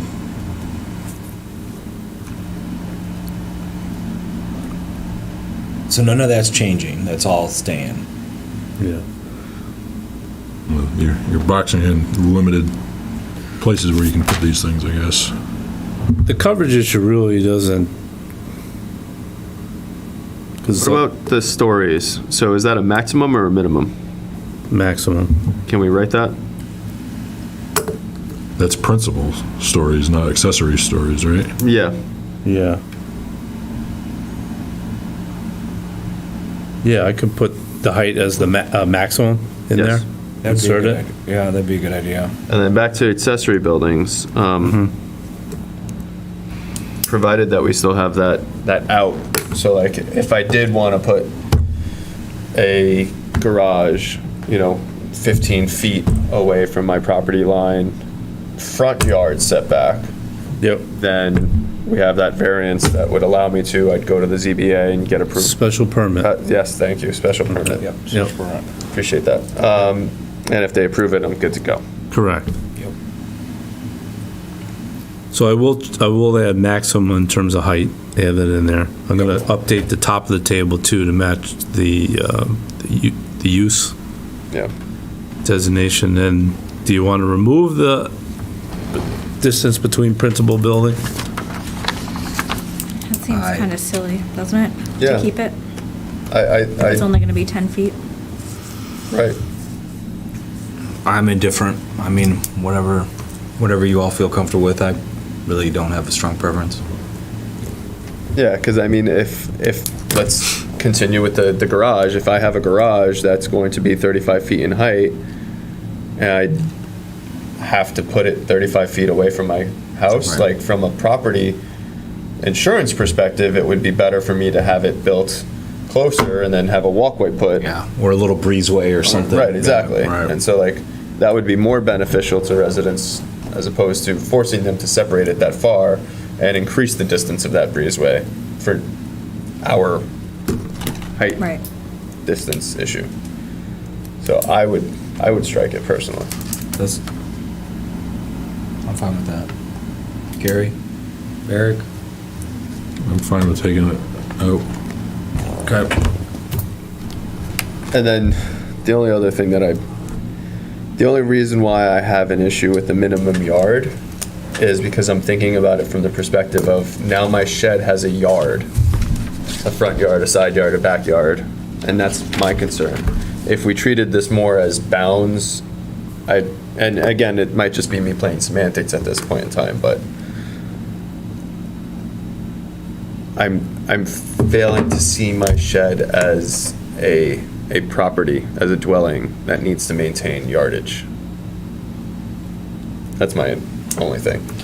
For now, right? But then at some point, we'll be talking about the ADUs, which actually would have its own little yard, and it is an accessory unit. But I don't see know your, why I it would do need a see your point. backyard. So your little shed's more like a setback, not a yard, but I hear what you're saying. Yeah. It's a good kinda point. I like mean, a yard. my shed does have a yard, its own yard. It's not a big one, but if you don't have a lot of space, it could take up a fair amount. So I see your point. I just think the proportion is what kills me. Like when you see like a massive shed that's on a property line, and now the person that lives next door has to just stare at it, and with like ladders hanging on it and stuff. Yeah, I mean, I have the benefit of not being in one of those types of neighborhoods. Like, we've got literally acres between me and my neighbor, and I can't really see So them. you're good. Your shed can have a yard. Technically, yes, it does, but there's ledge, there's ravine behind it, so it technically doesn't unless you want to, like... I Well, mean, if it did bother you, you could get the special permit, right? Right. No, that makes sense. So I'm seeing it from that perspective as opposed to yours, so I appreciate that. we're adding another option in there now that doesn't exist, because of special permit. Right. Right. When does a accessory building become permanent and when is it temporary, or do you discuss temporary versus permanent at all? Like a carport or something that is maybe not meant to be up, or... Well, the thing is, so the, those little kind of hoop car closures, they end up falling in as a structure. Follow the setbacks. They should. Yeah. There's not. Those are outlawed in my neighborhood. Yeah. There's not. Honestly, when you kind of drill into it, there's not too many things that don't fall into that setback in terms of a structure. Do they really, even though they're movable and Yeah. demarkable? That's interesting. My next question is, why is it less of a setback for an accessory building in a business district than it is in a residential district? I don't think that we would want a accessory building closer to a property line. Wouldn't you expect commercial businesses to have higher density of accessory buildings for storing stuff? though? I would. Yeah. Yes, but I wouldn't expect that from the front.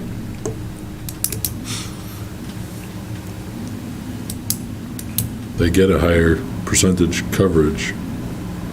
So, and this goes to the question that I was asking you earlier with regards to the setback off of the property line. Is it 50 feet? Is it 20 feet? Is it 20 feet off of the front of the principal dwelling or the business? And then how does this 25 feet play into that as well? So in terms of... So like if let's say Dunkin' Donuts wanted to put up a shed, they would only have to put it 25 feet from their front property line? In the, in the business district, because it has a reduced front yard setback. Meanwhile, the actual frontage of that business is probably about 75 feet from the property line. Yeah, so they could. He's 50, yeah. Yeah, they could put it closer. That's a good point. Seems weird. Right, and as long as it's under 200 square feet, nobody would ever get any sort of approval on this. Right, there would be no permit. There'd be no permit, but we would, I mean. But you see my point? Like, in terms of allowing them to go closer in a business district, you mean? Right. Accessory buildings. ideally in the business district, we wouldn't want it to be visible from the front of the business. You'd want it to be the same or further back. Right, we would want that setback from the primary face of the structure. So the front setback, but the. And that's this drawing here that we were. The front setback is already 25. It is already 20, it's already less. 25. Yeah. From it, so, and this is where this also gets confusing, is we're talking about this as yard. So wherever you put this thing on your property, you have to have 25 feet clear in front of it, is what we're saying. Mm-hmm. Has to be set back 25 feet. Right. Yep. So this is the drawings that I was talking about with Rich, and these aren't necessarily relevant, I think, to the bylaws, the way that we have them written, but here you see the property line is here, and then we have 8 feet back to the rearmost plane of the front of this building. Yep. And so the accessory building has to be 20 feet back from that rear face. Yep. And so that puts it 28 feet off of the property line. Mhm. So that goes against R1, R2, R3 distances at this point in time, as well as commercial, but this would be allowed in the business district. Let me look and see.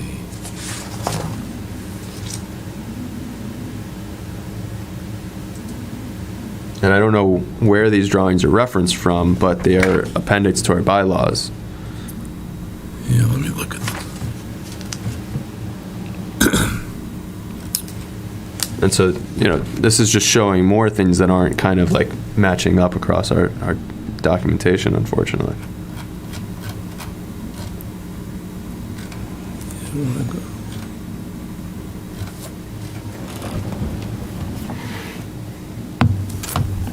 I want to look at the. That's so weird that, so your property line is there. Right, and apparently an accessory building has to be 50 feet away from the front yard setback. It has to be out of the front yard setback, which we have listed as 50 feet. Right. Well, even this doesn't make sense because you can't have the house right on the property line, and that's how this is drawn. Right, and then so that's really weird.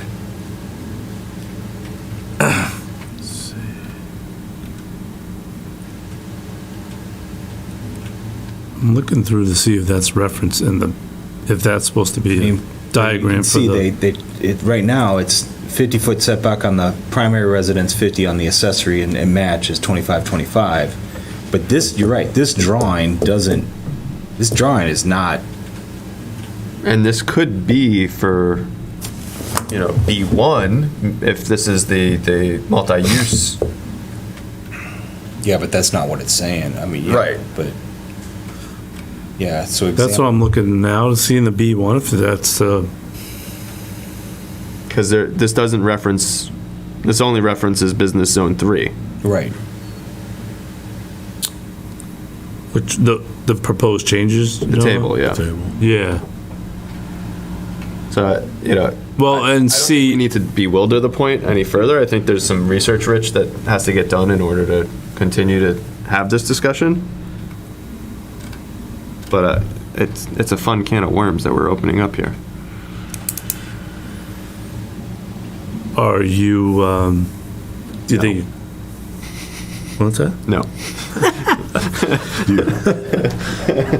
Well, I mean, the next step, I mean, really, it's get this cleaned up, to a point where we need to have a public hearing. No, you definitely need to have a public hearing. If we're comfortable with this, if we're comfortable that we can get this revised to present at a public hearing in October, we have to do a public hearing in October to move forward with the article on the warrant in November. But if we don't feel comfortable doing that, we have to continue to work on this, which would be fine, and then we need to tell the select board that we're gonna pull this because we're continuing to work on it. Yeah, I mean, at this point, the work that you've wanted to put into this is almost 2 years old.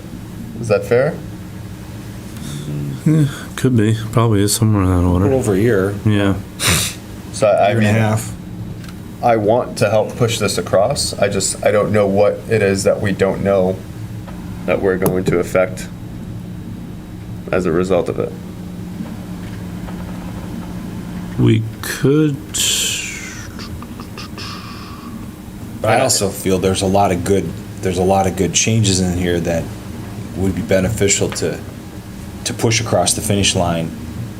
And if there's something that we need to add later at spring, we make that a minor tweak or something. I mean, is this something that we can put to town council and say, hey, this is what we're thinking, these are the things that we're finding, can you help us connect the dots? Sure. I mean, I have sent it to council already to go through this, but there's some other points that. So the point for tonight, well, one is that diagram. I think that's a concern about it. Second, well, I should say, is the second or not, is to remove the height. If you, either to keep it or remove it. The distance from principal The building? principal, yeah. Well, let's see. You I think think we should you- remove it? I think You we think we remove should? I do. Yeah. You two, I don't remember. You said you didn't, you're either way, right? I think I we see go. value in removing it. So I think we're all in agreement to move the height, That one. distance from principal building, remove that. So I think, I mean, obviously, the other one, I gotta clean up the reference in terms of the. Oh, yeah. Yeah, the language in terms of, so, not the order, the 1, 2, and 3. So I get that in the non-conformings. Yep. Beyond that, you okay on the non-conforming in terms of just so it reads properly in terms of its add, deletion? Yeah. Okay. And then, change the district so they say R1. Yeah, R1. Yeah, change that. Yep. Move the No, Holocaust and natural disaster. Yeah. I'm good with all that. So is the only maybe slight open item is the diagram, Chris, you think? The diagram definitely needs to be consulted. The other thing is, I just don't understand why the accessory building setbacks don't match with the principal building as opposed to height. Because to our point, like if I do a 10-foot shed, I can put that 10-foot shed 10 feet away. But if we have minimum setbacks for a house, the house is going to be 25 feet away from either side. Front is going to be 50, the rear is going to be 25 minimum. Well, you do have, it is a fixed front setback. That Right, but why wouldn't we match the side and the rear then? Front, side, and rear all matching? I mean, equal to the height, you're saying? No, what Chris is saying, why not have the accessory building match the setbacks for the principal building? Well, then, because I guess you can't have the accessory in the side yard. Yeah. This just allows flexibility of people to have it closer to the property line, if it's a small structure, closer to the property line, or between their house and the property line, if it were to fit. Right, because ideally the structure is not going to be bigger than 25 feet. Right. So that's the limiting factor. I think it allows more flexibility. It allows more flexibility and it keeps the proportions in check. If you don't want some giant structure right next to the property line. And if any of you put a shed this far from your house, I will cringe every time I go there. Just That's where my daughter's playhouse is going. perfect. It's a playhouse. That's good. It's a That's shed, fine. though. It's a she shed. Oh. You should. I want to be your daughter. Get a she shed. Damn, that's on YouTube now. So it's the distances that we really need to think about, right? Or get some feedback on? I think so. It's getting some feedback and wrapping our head around those last 3 rows on the table. I concede. I'm fine with it. It's getting late. No, it's not just that. It's the more that I try and noodle, like, side and rear, if they've got 25 feet to their property line, like, and we're telling them we can't put it within 25 feet, and they have to maintain a side and a rear yard for that shed of 25 feet, then that's not fair either. Then that increases the number of special permits that need to go to ZBA, and that's not what we really want to do. So we're saying, and so the special permit, by the way, is just in the residential zone, so it's not. Yes. So it's not applicable to the business districts, just Yep. as a. I think we have to figure out what's actually going on with the business district, what, that 25 in particular, and why that's a 25.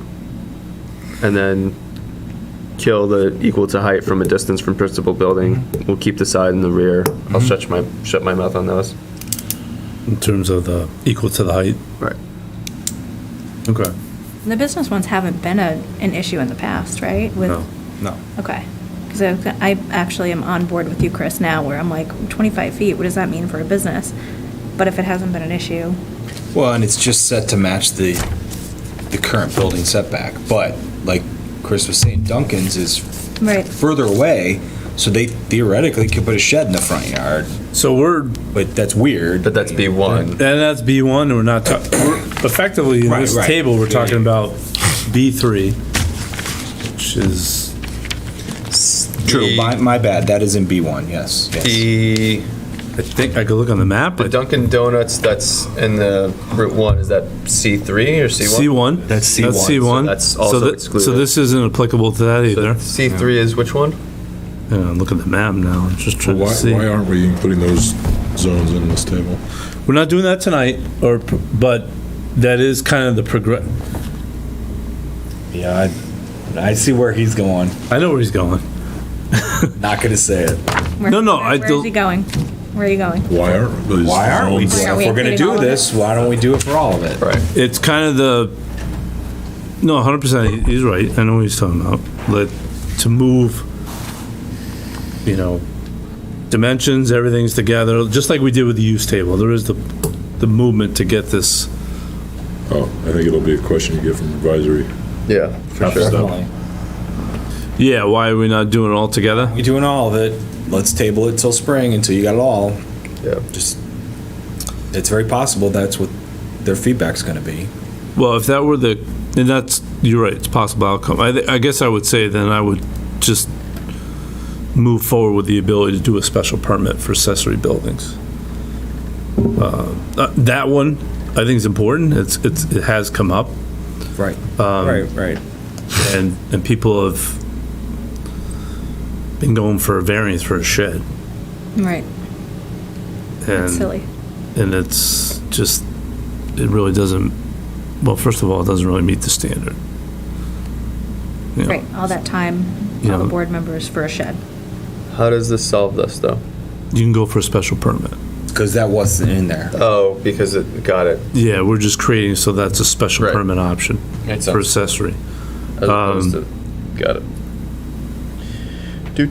So that's a fair point. And then the other one in terms of non-conforming structures, that's on its own, so it's not like merging things. I mean, I can give you an option, not moving accessories into the use table, keep it status quo where it is. It's in its own section, and have revised language just to, Well, maybe that would be a better approach is make all the other changes. Don't modify this table yet until we can modify it for all the districts. Thank you. So that way we're modifying the table once. Yeah. I think that might be a better solution. It's like, hey, the intent of this is to get this special permit stuff in there and then deal with some of these other issues. And then come back like in the spring with an updated table that includes every. Yeah, brings it all in there. Because otherwise, we're updating the table twice. And maybe that's probably not the best approach. They can do that.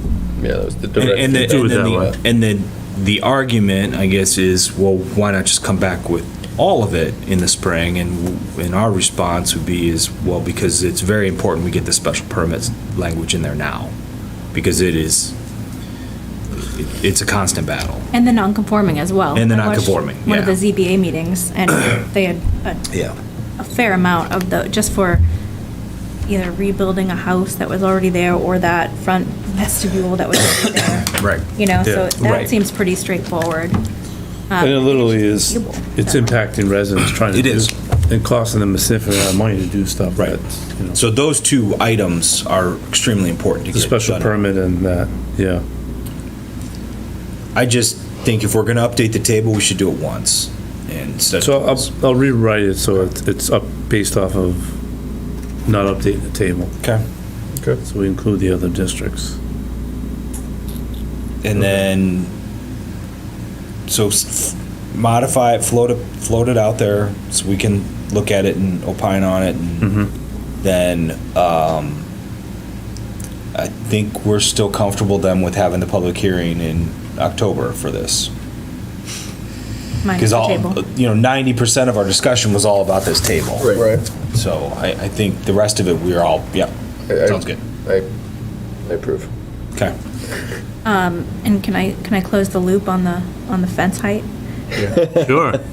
So there is a permit for fences over 7 feet. You do not need a permit for the shorter fences. That's what I was thinking. You do need a permit for 7 feet and above. Okay. Hence why the fence is 7 feet. Well, it says 7 feet and above, but I don't know. So it says 7 feet and above, you need a permit? So it's in Bob's permit sheet that I just closed, but it had 7 feet and above for a fence, so I would assume that's where the permit starts, because I know my 6-foot fence didn't require one. Right, yeah, for 6 feet It's and not a under. special permit, it's just a permit. A permit, yep. Yeah. Okay. Cool, so we kind of both were right. Thank you. How about that, huh?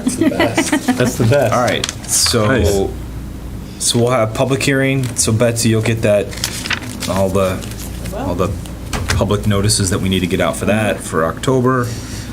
And then I guess that'll be, because we're gonna do Josh at 7, and we've got Jay MacArthur at 8:30. Yep, we got MacArthur at 8:30, so that puts this at like, 8:45 or so. yeah, I think MacArthur might be a little lengthy, but Yeah, I'd almost pen this in at 9. I'm thinking MacArthur's gonna be about 30 minutes, so probably 9, yeah. It's late for a public hearing to start, but I mean, I don't know what else to do. What do we have between 8 and 8:30? Why, how come we're not doing MacArthur? it's an hour for Josh, and then we have the traffic study after that. Oh, yeah, I forgot about that. Yep, okay. Yep. Well, we could, it's up to you. I mean, it could kind of structure the we could structure and say, look, it's an hour between presentation and Q&A that you want to allocate for Southwood if you want. That's what I thought we gave an hour and a half though, right? No, it's 2 different presentations. Yeah, we thought it was 2 different presentations. I thought it was 2 different. Yeah, one's MAPC. They are, but we can, within that block of time, they can. I want to make sure they have enough time to make the point that they need. Like, it's been a while since we've had anything from Southwood that's meaningful. Yeah. So, if there is a question session and we need to, like, make sure we're getting to everybody, then I want to make sure we allow that. Yeah, as have well. enough time. And then I feel like the traffic study it's supportive, but it is kind of a separate discussion at the same time. So I'm personally fine with the extended meeting, but Yeah, I think, that's It's what it take all is. that time, at least of the time. yeah. So do the hearing at 9? Yeah. Yep, okay. All right. All right. Once you're out, right? Stay a little bit later. It is what it is, yeah. Yeah. We're here. We're here till 11, Let's do it. we're here till 11:59. Can't be here, not tonight, Oh, okay. saying All right. next week. Tell Andrew that. Just like I gotta call somebody. No. All right. All right. Anything else? Rich, any other I updates? think you covered a lot of business this evening. You did a wonderful job. I think we're done. We did cover a lot. Yep. Yeah. Any unanticipated new business?